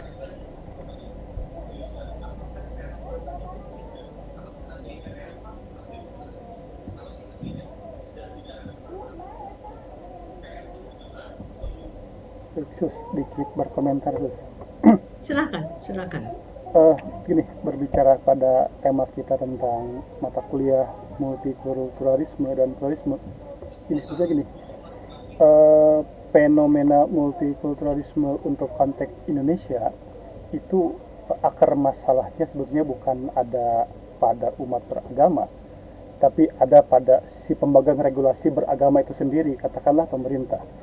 Kalau kita coba dekati dengan pendekatan perennialisme, kan gini, meminjam istilah Johim Wah, kan dia ada istilah religious consciousness, ada religious experiences. Kalau istilah Nasar itu ada eksoterisme, ada esoterisme. Sebetulnya dua definisi itu terkesan berbeda tapi memiliki inti tujuan yang sama. Sama gini, kenapa ada mata kuliah multikulturalisme? Karena ada konflik yang terjadi atas nama agama. Kira-kira dasar pijakannya dari situ dulu. Tapi konflik itu sebetulnya bukan dipicu oleh umat beragama, tapi si pemegang regulasi agama itu sendiri, yaitu pemerintah sendiri yang memegang regulasi konflik. Saya ambil contoh gini, dalam agama Nasrani ada istilah domba yang tersesat bagi mereka yang belum memeluk Nasrani. Dalam Islam juga ada istilah kafir bagi mereka yang tidak memeluk Muslim. Istilah itu sebetulnya bukan istilah yang kasar. Istilah itu istilah yang baik bagi dua agama yang memang memiliki paradigma itu, domba bagi Nasrani bukan sesuatu yang negatif, itu sesuatu yang baik, yang positif. Begitupun kafir dalam definisi Islam itu hanya menutup diri sebetulnya. Orang yang menutup diri, kafaro yukafir, kan, orang yang menutup diri, bukan sesuatu yang negatif. Tapi karena memang pemerintah memainkan regulasi ini menjadi seakan fist to fist, maka istilah domba dan kafir itu menjadi sesuatu yang sensitif bagi kedua agama besar. Sensitif. Maka dari itu lahirlah istilah multikulturalisme, lahirlah istilah moderasi beragama dan lain-lain, kan, itu. Padahal pada dimensi religious experience atau pada dimensi eksoteris, orang bisa menampakkan diri sesuatu dengan terlihat. Muslim dengan hijabnya, mungkin Nasrani dengan salibnya, mungkin Hindu, Sikh, Buddha, lain itu dimensi religious experience atau eksoteris yang memang bisa terlihat. Nah, pada dimensi ini sebetulnya akar konfliknya adalah negara membentur-benturkan dua aspek yang seharusnya itu tidak perlu dipertentangkan. Karena memang setiap agama memiliki dasar nilai yang masing-masing dia pegang. Lalu kenapa tidak masuk pada religious experience? Bagaimana pengalaman diri kita terhadap bertuhan? Bagaimana pengalaman diri kita bertuhan? Seseorang bertuhan mengikuti naluri akal, pikiran, dan logikanya masing-masing, sehingga dia akan menentukan Tuhan yang mana yang dianggap cocok dengan karakteristiknya. Maka seorang Hindu akan mendefinisikan Tuhannya seperti ini, seorang Nasrani juga sama, Islam juga sama, dan penghayatan nilai ketuhanan secara pribadi itu tidak bisa didefinisikan dalam bahasa manusia. Itu hanya bisa dirasakan dalam pengalaman batin. Nah, di sini juga ada kekeliruan dalam studi agama. Studi agama kebanyakan menangkap fenomena luar seakan-akan menjadi fenomena batin. Nah, katakanlah dalam beberapa metode studi agama seperti semiotika atau itu ya dia hanya menampak sesuatu yang terlihat. Orang mengatakan bahwa aku beriman pada Tuhan yang ada di media. Apakah itu bahasa eksoterisme atau bahasa esoterisme? Nah, itu yang selalu diplesetkan oleh negara sehingga timbul perpecahan di antara dua ini. Maka kembali ke filsafat perennial dan mata kuliah kita. Sebetulnya pendidikan multikulturalisme atau pendidikan moderasi itu yang paling penting bukan kepada masyarakat tapi kepada pemangku kebijakan negara. Karena kalau berbicara kepada masyarakat, realitas Hindu, kita melihat hasil riset dari Clifford Gate, Hindunya India dengan Hindunya Bali juga beda dalam prakteknya. Lalu datang Islam tidak terjadi pertumpahan darah.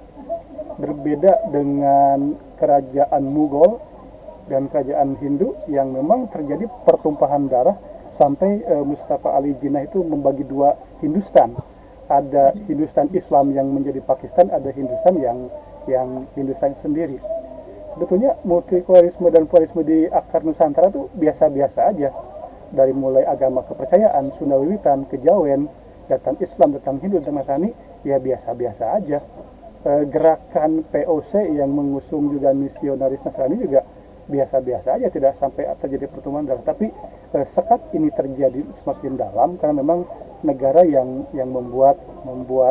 membuat batasan itu sendiri. Apakah kepentingan ekonomi, apakah kepentingan politik, yaitu hanya negara yang tahu. Tapi kira-kira memang bagi kita yang paling penting untuk pendidikan multikulturalisme dengan pendekatan perennial adalah bagaimana negara itu hadir dan disadarkan bahwa dialah sebetulnya yang memegang kendali dan yang membuat perbedaan itu semakin jauh. Seperti tadi saya katakan, istilah domba dan kafir dalam dua agama biasa-biasa aja, bukan istilah negatif, tapi dinegatifkan dengan narasi media yang beredar. Terima kasih, Sus. Betul sekali Pak, betul sekali, betul. Nah, ketika Anda bicara, saya ingat karena Anda bicara negara ya, Anda kan sebut negara gitu ya. Saya ingat Cak Nur College Majid. Cak Nur sering berbicara tentang Hanif, kecenderungan dasar manusia. Ya. Sampai dia katakan sebagai makhluk yang hanif, maka manusia akan tentram pada kebenaran dan kebaikannya, dan akan menjadi gelisah dengan kepalsuan dan kejahatan. Ya, ini kan Cak Nur ya, Cak Nur kalau bicara tentang Hanif. Gitu. Jadi kalau kita kaitkan ini, Hanif itu kecenderungan dasar manusia agar mencintai dan merindukan sesuatu yang benar ya, love for the truth gitu, kalau kita lihat. Nah, betul yang Anda katakan tentang pemerintah atau seterusnya. Nah, saya pikir gini ya Pak Ahmad ya, biar deh pemerintah bicara apa saja. Pemerintah kan kerja pekerjaan pemerintah ya. Kita kerja pekerjaan kita gitu. Saya pikir gini. Jadi oke, pemerintah punya apa yang mereka mau punya ya silakan gitu ya. Tetapi kita tidak perlu kita tak perlu geser dari love for the truth gitu ya. Kalau kita lihat filsafat perennial sebagai primordial, berada di mana manusia dalam sebuah kesucian asal, atau juga sering disebut kesucian primordial, yang demikian itu ditegaskan yang saya ini dalam kalau saya tak salah sebuah hadis yang masyhur di kalangan kita ya, setiap anak yang lahir ke dunia dilahirkan dalam kesucian. Kita tak perlu lepaskan dari Hanif itu, kesucian yang ya sering dikaitkan dengan fitrah ya, dan lebih tahu dari saya tentang itu. Tapi saya suka katakannya fitrah yang Hanif. Filsafat perennial itu harus berangkat dari satu pandangan falsafah perennial seperti dikemukakan kefitrahan yang Hanif gitu. Islam klasik atau menghasilkan satu pemahaman ini pasti akan bawa kita ke partisipasi, egalitarianisme, keterbukaan, senil bisa sebut yang Cak Nur katakan civil society. Maka selalu punya potensi untuk benar dan baik karena manusia itu fitri dan hanif. Nah, kita tidak perlu jauh dari sana. Ini yang pertama yang saya mau katakan kalau kita lihat dalam sudut pandang Indonesia.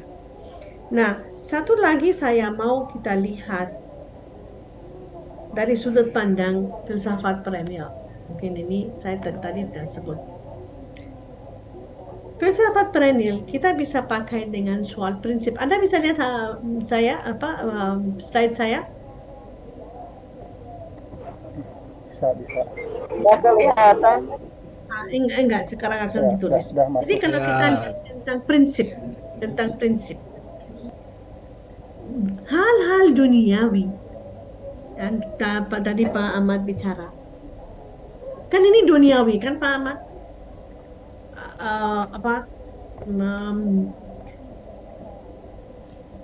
Kebebasan agama atau apa yang masyarakat apa yang pemerintah katakan atau bagaimana kita hidup dalam dunia kita, ini kan hal-hal duniawi saya pikir ya, betul nggak?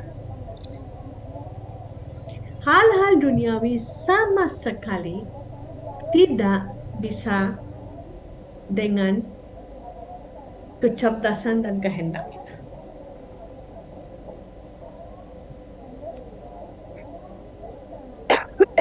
Tapi apa definisi kecerdasan dan kehendak?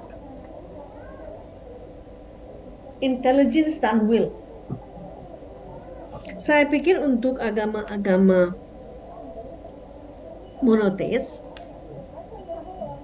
kehendak itu sangat penting. Will. Karena kita lihat kemarin, unity of becoming and unity of will. Ini kan unity of will. Gitu. Nah, kalau kita lihat dua hal ini, kecerdasan dan kehendak, kita lihat bahwa kecerdasan itu diciptakan untuk absolute. Sedangkan kehendak itu diciptakan untuk real. kecerdasan itu bisa membedakan apa yang permanen, apa yang tidak permanen. Sedangkan kehendak itu fungsinya terikatan kita terhadap yang permanen. Dan inilah Tuhan. Jadi saya suka pakai strategi ini dari filsafat perennial. Artinya apa saja yang terjadi di luar tidak akan goncangkan saya. Kalau orang bilang sama saya kafir, ya terima kasihlah. Ini bukan real untuk saya, ini bukan permanen untuk saya. Anak domba yang hilang, sebenarnya kita belajar apa dari sana? Domba yang hilang bukan bahwa orang itu hilang. Domba yang hilang ketika ditemukan dan tak hilang lagi gitu. Betul nggak? Dia hilang karena dia tidak attach kepada yang permanen. Yang hilang itu impermanen. Satu hari ini akan terjadi, keesokan dia akan ditemukan. Tapi yang permanen itu orang yang yang cari kita dan kita terikat dengan sentimen orang itu. Jadi saya senang Pak Ahmad Anda bicara tentang pemerintah dan seterusnya. Tapi saya juga punya banyak harapan dengan Anda semua yang ada di sini sebagai mahasiswa-mahasiswi S3. Karena bisa membawa perubahan. Bisa jadi Pak Ahmad akan menjadi presiden satu hari. Gantilah pikiran tentang dunia kita, tentang Indonesia. Karena Indonesia punya kan saya bilang saya WNI tapi warga negara India kan. Bukan warga negara Indonesia. Tapi saya bisa katakan bahwa Indonesia itu bisa menjadi model untuk dunia. Sekarang presiden yang paling baik di dunia kita adalah presiden kita di sini. Di dunia. Saya kurang tahu kalian pikir apa, tapi saya sebagai orang asing di sini katakan bahwa presiden yang paling hebat di dunia adalah Jokowi. Nah, jadi nanti ketika Pak Ahmad menjadi presiden, padang lupa kami ya. Perubahan ya, hak al yakin gitu. Oke, ada lagi Pak Ahmad membantu apa yang saya tambah untuk ya siap saya masuk apa Pak? Ya paham nambah perspektif.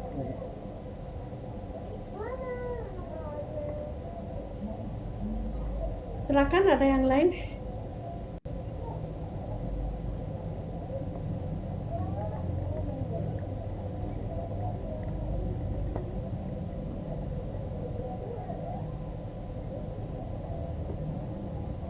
Minggu depan.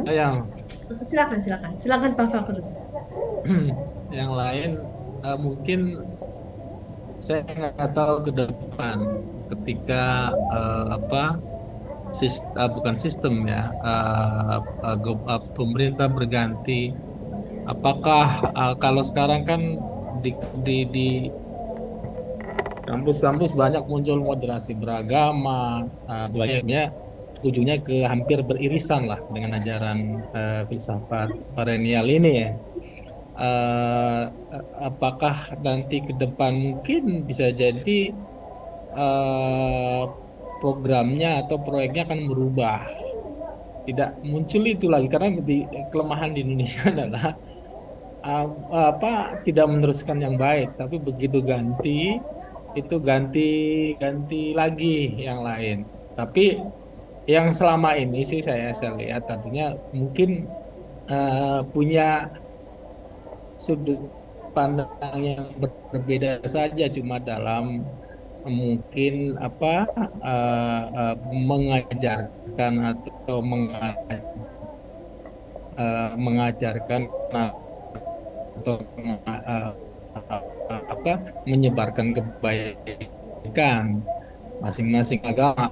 Sisi ini yang sangat di karena saya lihat dari kaitannya dengan pemerintah ya.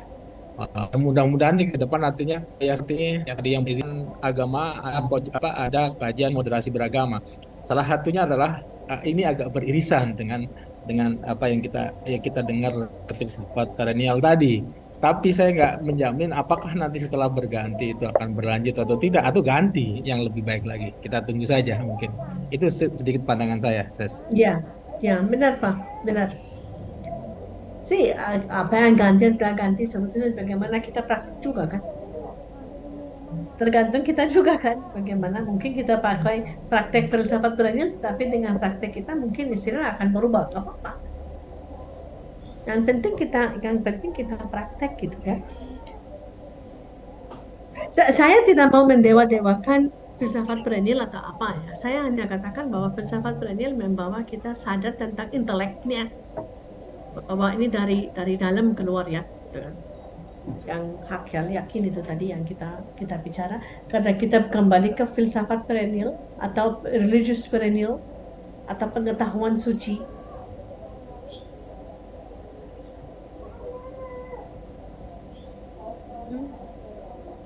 Ya, betul. Eh, ya, Silakan Mas Ibu. Suster, saya mau menyampaikan apa yang terlintas di pikiran saya saat ini ketika saya mengikuti perkuliahan pertemuan kedua ini, dengan apa ya, menyampaikan atau memberikan masukan-masukan tentang bahwa semua agama itu benar, semua agama itu baik, universal, ada doktrin yang dipakai oleh semua agama yang berasal dari satu Tuhan yang sama gitu. Tetapi tadi ya, pandangan yang seperti tadi yang saya lihat biru, suster lihat coklat, keduanya benar, tidak bisa disalahkan. Nah, akhirnya muncul moderasi umat beragama sampai ada tempat berkumpul atau rumah umat beragama.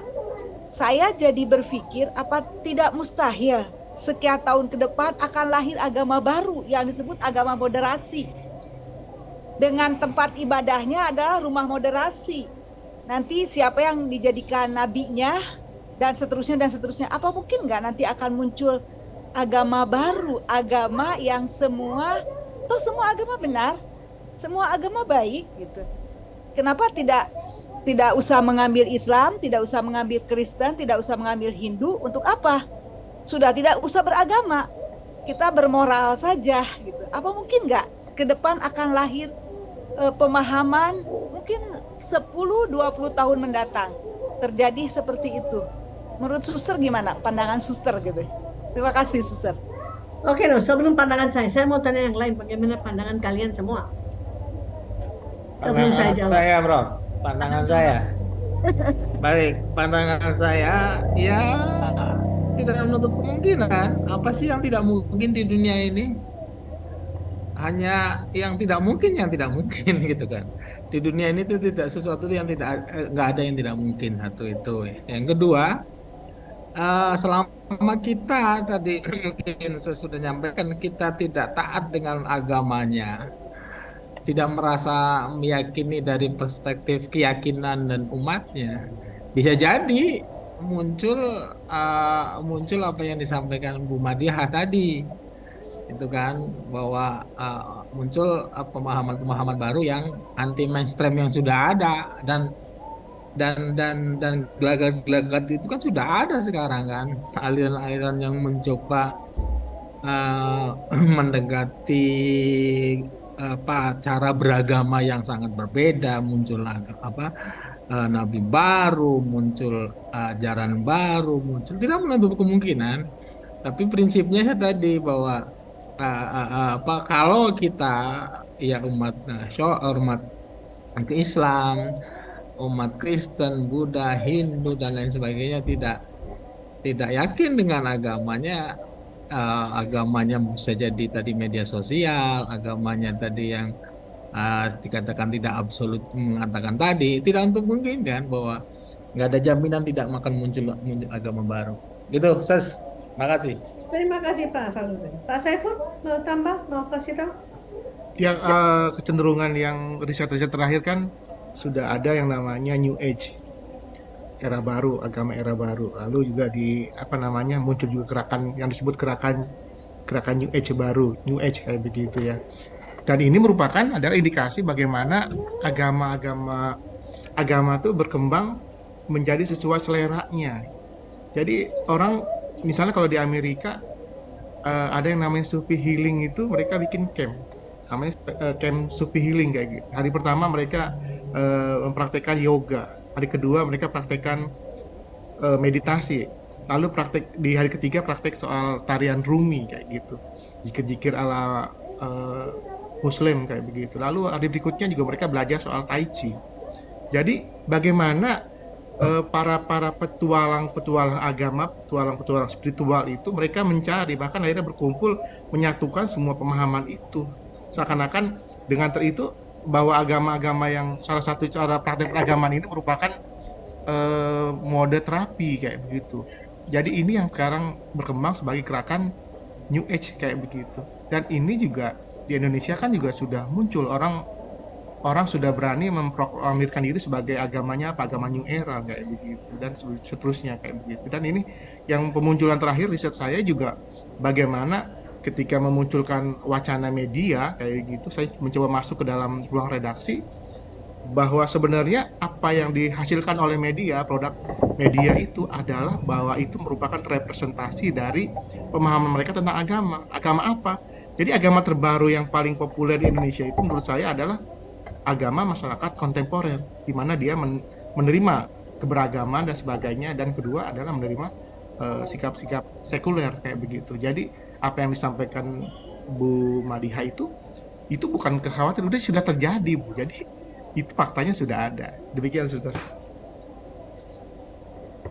Terima kasih, Pak. Ada lagi? Ya, saya Sus. Silakan, Pak. Gini, saya sedikit berbeda dengan yang lain. Gini, pertumbuhan agama baru, kalau kita lihat akar sejarah ke belakang, saya lebih ke pendekatan heuristik ya, bukan pendekatan sosiologis. Di dalam pendekatan heuristik ini kan pendekatan yang biasa dipakai dalam ilmu sejarah. Karena faktanya agama adalah bagian dari proses sejarah manusia. Dari mulai kita sebut saja agama yang terbesar pertama, yaitu era agama Yahudi kan. Ya meskipun penafsirannya macam-macam, sah-sah saja kan gitu. Karena kitab yang dibaca juga berbeda. Karena saya lebih banyak membaca dari Islam, maka pendekatan saya mengenai Yahudi lebih dekat dengan pendekatan Islam tanpa menafikan pemahaman yang lain. Mohon maaf kalau ada yang salah gitu. Benar. Gini, kemunculan Yahudi itu kan sebagai representasi dari agama baru yang dibawa oleh kesultanan atau kerajaan Fir'aun kan pada waktu itu. Ya, Fir'aun menegaskan diri sebagai seorang Tuhan dengan agamanya yang diwariskan dari peradaban Mesopotamia.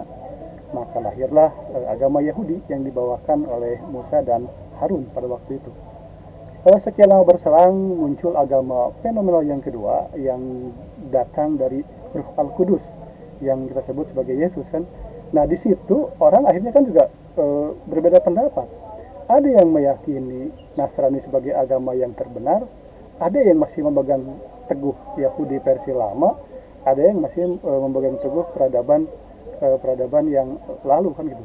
Dan itu fenomena agama baru itu sesuatu yang biasa-biasa aja terjadi sejak masa lalu. Maka turunlah Islam di era kerasulan Muhammad abad ke-6, orang sejarah mengatakan seperti itu. Maka juga sama, sikap orang juga nggak berubah. Ada yang tetap meyakini dengan agama Nasraninya, ada yang tetap meyakini agama Yahudinya, ada yang mengkonversi diri menjadi seorang Muslim. Intinya apa? Bahwa agama itu berbicara sebuah keyakinan, bahwa agama itu berbicara sebuah penghambaan. Nah, keyakinan dan penghambaan itu tidak bisa didefinisikan dengan pendekatan yang lain. Itu hanya bisa didekati dengan pendekatan fenomenologi dalam istilah filsafat, atau tasawuf dalam istilah Islam dan lain-lain. Nah, kemunculan agama baru di era sekarang itu hanya proses migrasi saja. Hanya proses migrasi saja yang lambat laun dia akan mencari sumber. Karena karakteristik psikologi agama seperti Edwin Husserl, terus Petrov ini mengatakan bahwa karakteristik orang beragama dia akan mencari tuntunan. Setelah dia beramai-ramai menemukan agama baru, ada ruang kosong yang disebut dengan tuntunan. Tuntunan itu yang dalam istilah Parseful syariat. Dalam istilah Nasrani juga ada seperti itu, Yahudi juga ada cara beribadah mereka. Nah, ruang kosong itu tidak cukup hanya di syariat, dia akan mencari sesuatu yang lebih intim lagi.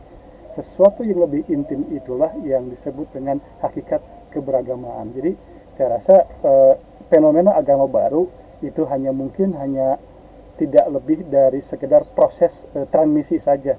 Ujung-ujungnya dia akan mencari agama-agama besar, tidak akan lepas dari Islam, Yahudi, dan Nasrani sebagai agama besar dunia. Karena memang dari statistika yang kemarin Suster sampaikan juga, agama itu tidak jauh berbeda. Kenapa? Karena manusia butuh tuntunan syariat dalam Islam, manusia butuh juga petunjuk, wahyu. Ada ketiga agama itu memiliki wahyunya masing-masing, dan agama membutuhkan tingkat keintiman tertinggi, ihsan dalam istilah kita, di mana kita hidup merasa Tuhan melihat diri kita. Dan tiga agama besar itu memiliki tiga konsep itu. Dan saya katakan agama-agama baru itu tidak memiliki tiga konsep itu. Ya, saya kira itu hanya proses mencari Tuhan saja. Ujung-ujungnya dia akan kembali pada tiga agama besar, apakah Islam, Yahudi, atau Nasrani. Demikian, Sus. Terima kasih banyak, Pak. Ada lagi?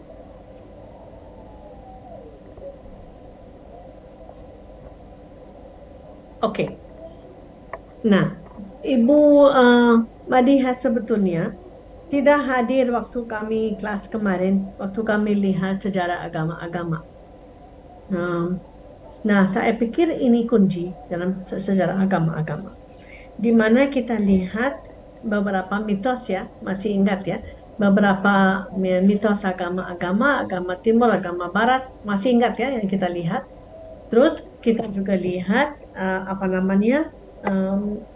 Yahudi, kita lihat semua agama dari agama suku-suku sampai Tao dan Hindu, Buddha, Jain, dan juga Konfusius dan seterusnya, sampai kita tiba ke tiga agama monoteis, agama wahyu atau ahlul kitab, di mana kita lihat Yahudi, Kristiani, Islam.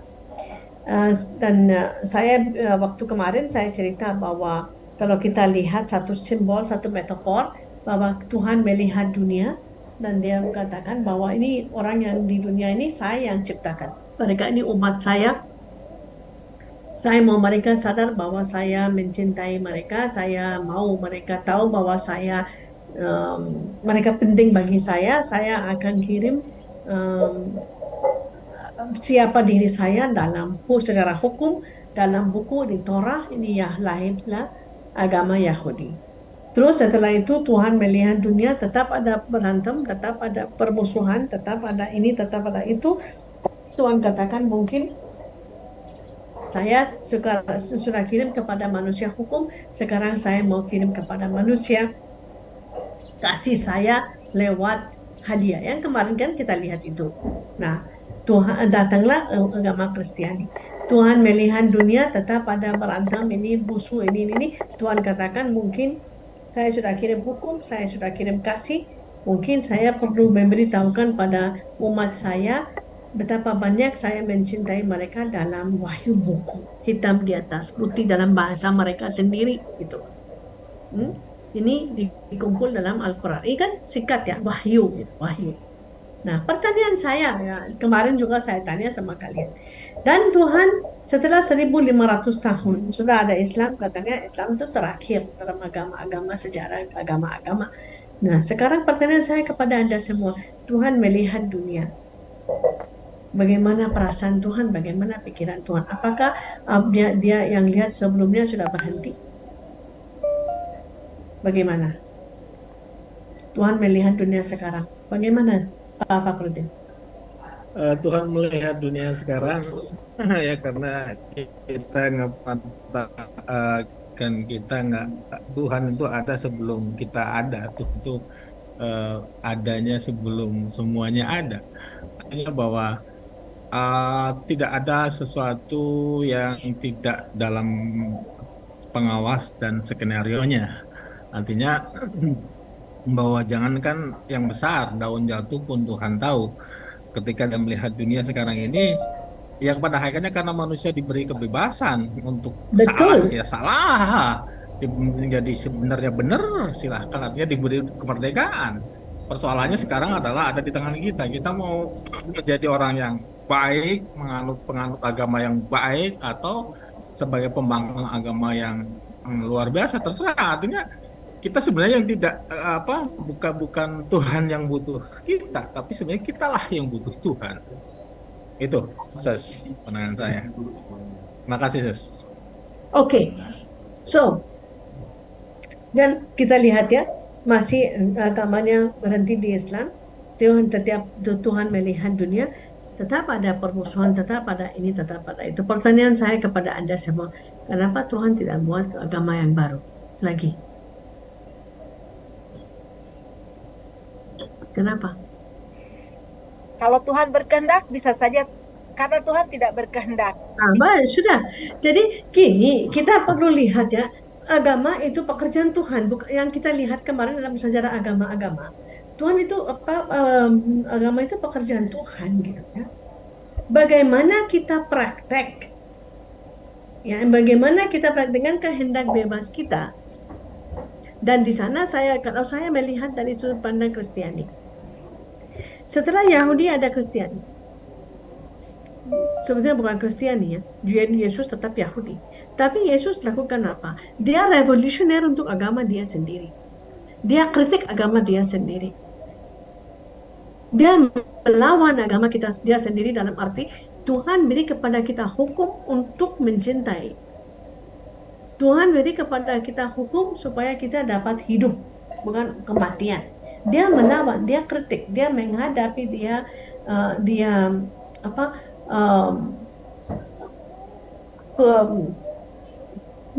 kritis dan melawan, dan sebetulnya betul-betul bicara sama orang yang bahwa apa yang kamu katakan itu tak benar gitu.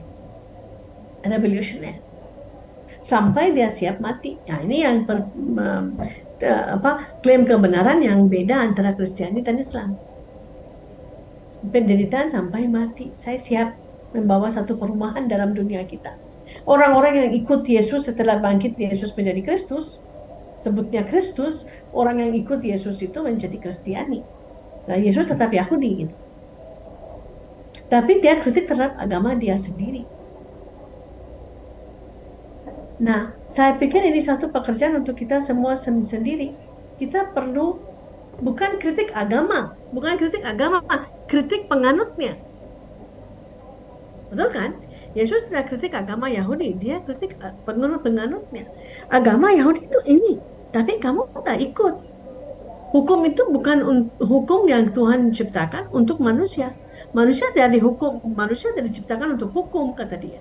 Hukum diciptakan untuk manusia. Jadi dia melawan dan dia kritik terhadap penganutnya. Nah, kalau kita lihat di Islam, sebetulnya, ya, kan kalau kita lihat wahyunya dan dalam kepercayaan Islam bahwa lengkap, terakhir gitu. Saya bukan Muslim, saya percaya ini yang terakhir. Karena saya melihat secara akademisi. Ya benar, ini terakhir.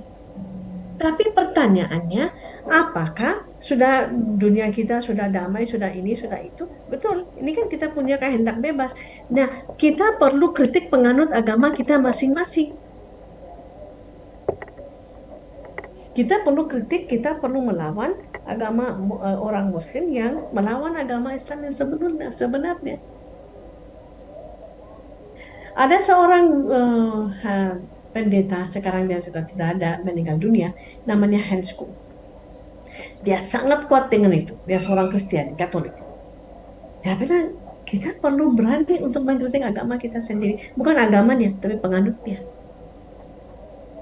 Karena agama untuk penganutnya.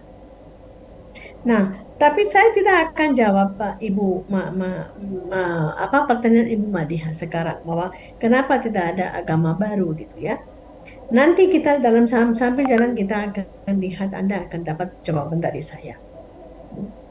Sebetulnya kita bicara tentang siapa yang berperan, Tuhan atau manusia.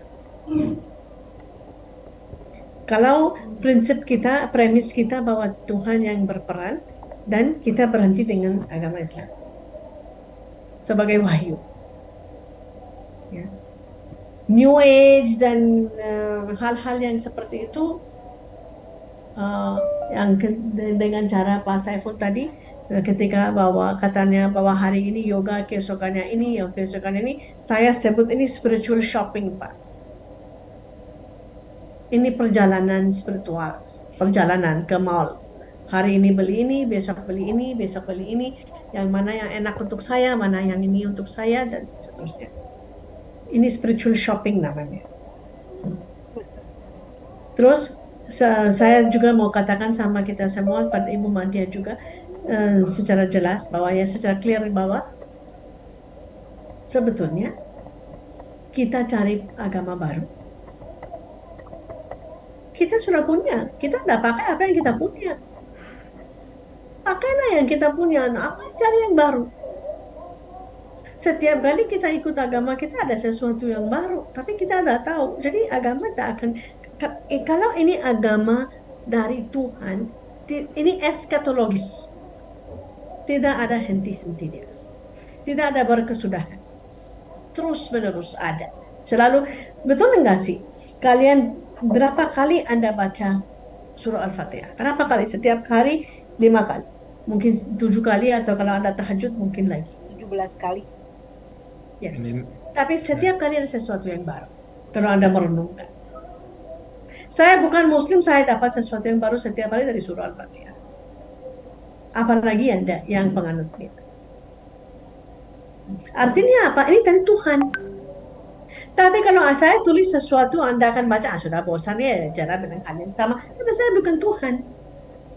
Ini bukan wahyunya. Jadi setiap kali Anda baca Al-Quran, pasti ada sesuatu yang baru. Setiap kali saya baca kitab suci, setiap kali saya merenungi Yesus, ada sesuatu yang baru. Karena ini wahyu.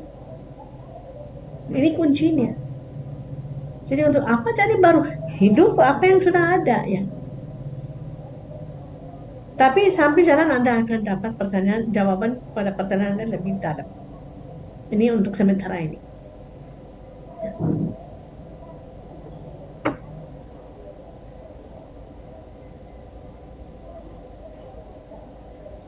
Ya, siapa sebetulnya yang manusia buat? Pasti ini yang Nasar katakan kan. Dalam dunia modern kita pikir kita Tuhan. Dan kita pikir apa yang kita tulis ini yang terbaik dan hebat dan seterusnya. Siapa sih kita sebetulnya? Kita bukan siapa-siapa. Saat sekarang juga kami semua bisa mati kok. Nafas kita bisa ambil seperti itu. Rohnya sudah ambil satu titik. Siapa kita sebetulnya? Nothing di depan Tuhan. Fakir gitu ya, fakir di depan Tuhan. Kata seorang sufi. Jadi sebenarnya kita tidak bisa sombong, kita tidak bisa dengan apa saja, kecuali ya bangga pada Tuhan gitu.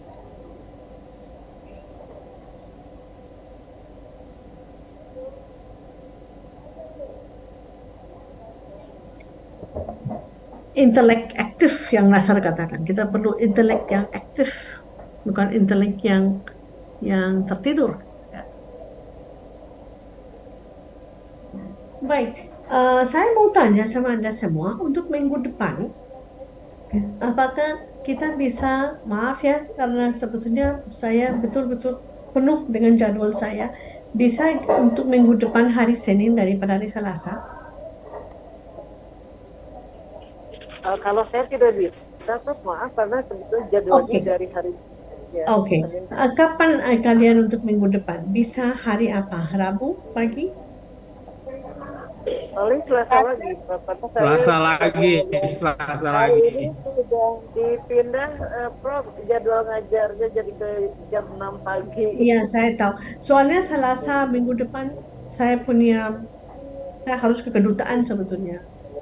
Oh. Jadi saya tak bisa karena mereka beri janji. Ini kan soal saya tinggal di Indonesia.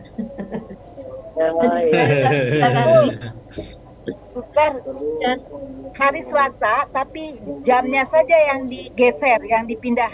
Saya ke Jakarta, Ibu, pagi. Jadi belum tentu saya akan pulang.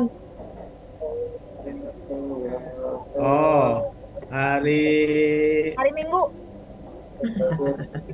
Oh jangan, kasihan kalau Minggu mau Madinah. Sayang, setiap hari Senin, suster. Jadi Minggu juga jadi. Senin, Hari Senin, Senin. tetapi kan Ibu Yulani tak bisa. Saya nggak bisa, suster. Saya juga Senin nggak bisa. Senin ngajar.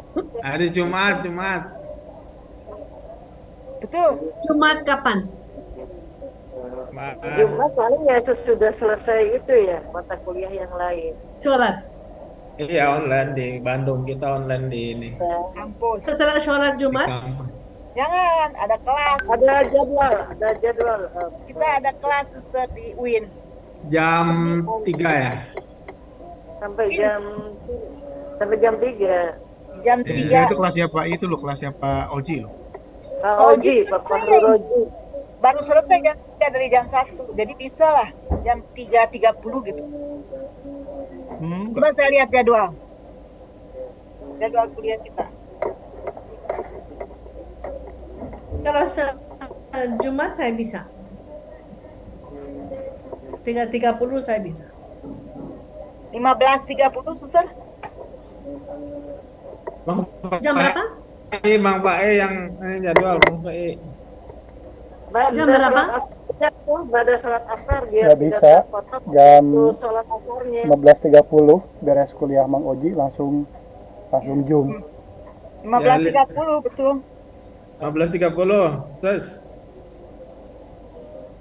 Kalau sudah itu sholat asar gimana? Itu kan jam kita terpotong itu tuh untuk sholat asarnya. Asar 15.10. Jadi langsung sholat, langsung berdiri. Iya, kan Saya itu kan tidak- Pak Oji yang habisnya jam 15.30, Bu. Nanti saya belum ketemu nih. Nah, ini ketemu nih, Pak. Jam 4. Biasanya Mang Oji itu jam Nggak, 15, jam 16 selesai. 15.50. Iya. Mang Oji, Oh, iya, 15.50. Jam 4, suster.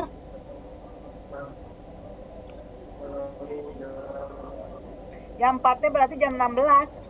Enggak, Bu. Mang Oji masuk jam 1. Kan Oh, jam satu. Pak Dodi kembali ke jam 8.30. Hmm. Jadi Mang Oji masuk jam 1. Oh, jam 3 ya, betul. Iya, jam 3 juga selesai. Jam 3 selesai, betul. Jadi jam Mau Jam 3 mungkin sampai jam 4 Mang Oji. ada Jadi kelas jadwal ya. besok itu jam 7 Pak Yu, nyambung Pak Dodi, lalu nyambung Pak Dindin Salahuddin, nyambung Mang Oji, selesai gitu. Ya, ya udah benar. Clear ya? Betul, betul Bang Pae. Betul, Mas Pak, betul. Jadi Mang Jam Oji, 15. jadi Mang Oji selesai itu jam 14.50. Mang Oji selesai jam 14.50. Bukan Bukan jam 3. 15. Juga pas setengah 3 selesainya mau Oji. Jadi Bang Fai itu ditambah aja untuk waktu sholat asar, baru masuk kita mata kuliah suster.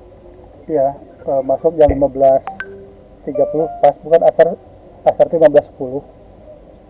Iya, jadi 15.30 bisa ya. Kalau Pak Fahrudin pas saya bukan jamaah kosor nyantai Bu. Bu Erita jamaah kosor.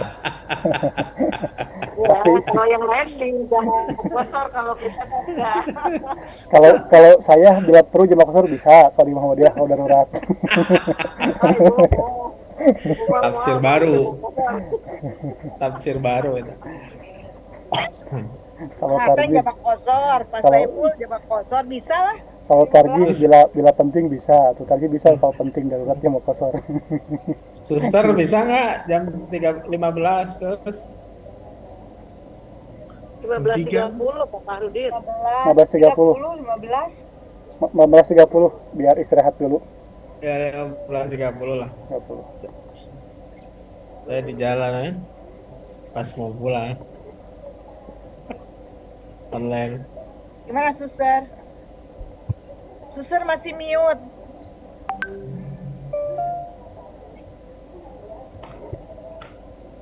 Nah, hang. Kayak nggak hang deh, suster. Oke. Oke. So kita bicara apa ini? Ya, Minggu ya depan, minggu depan ini atau Jumat sus jam Minggu 15.30. Jumat jam 15.30. Nah, Bisa. hang lagi tuh. Oke, oke, boleh. Ya, Itu saya oke. oke. Kalau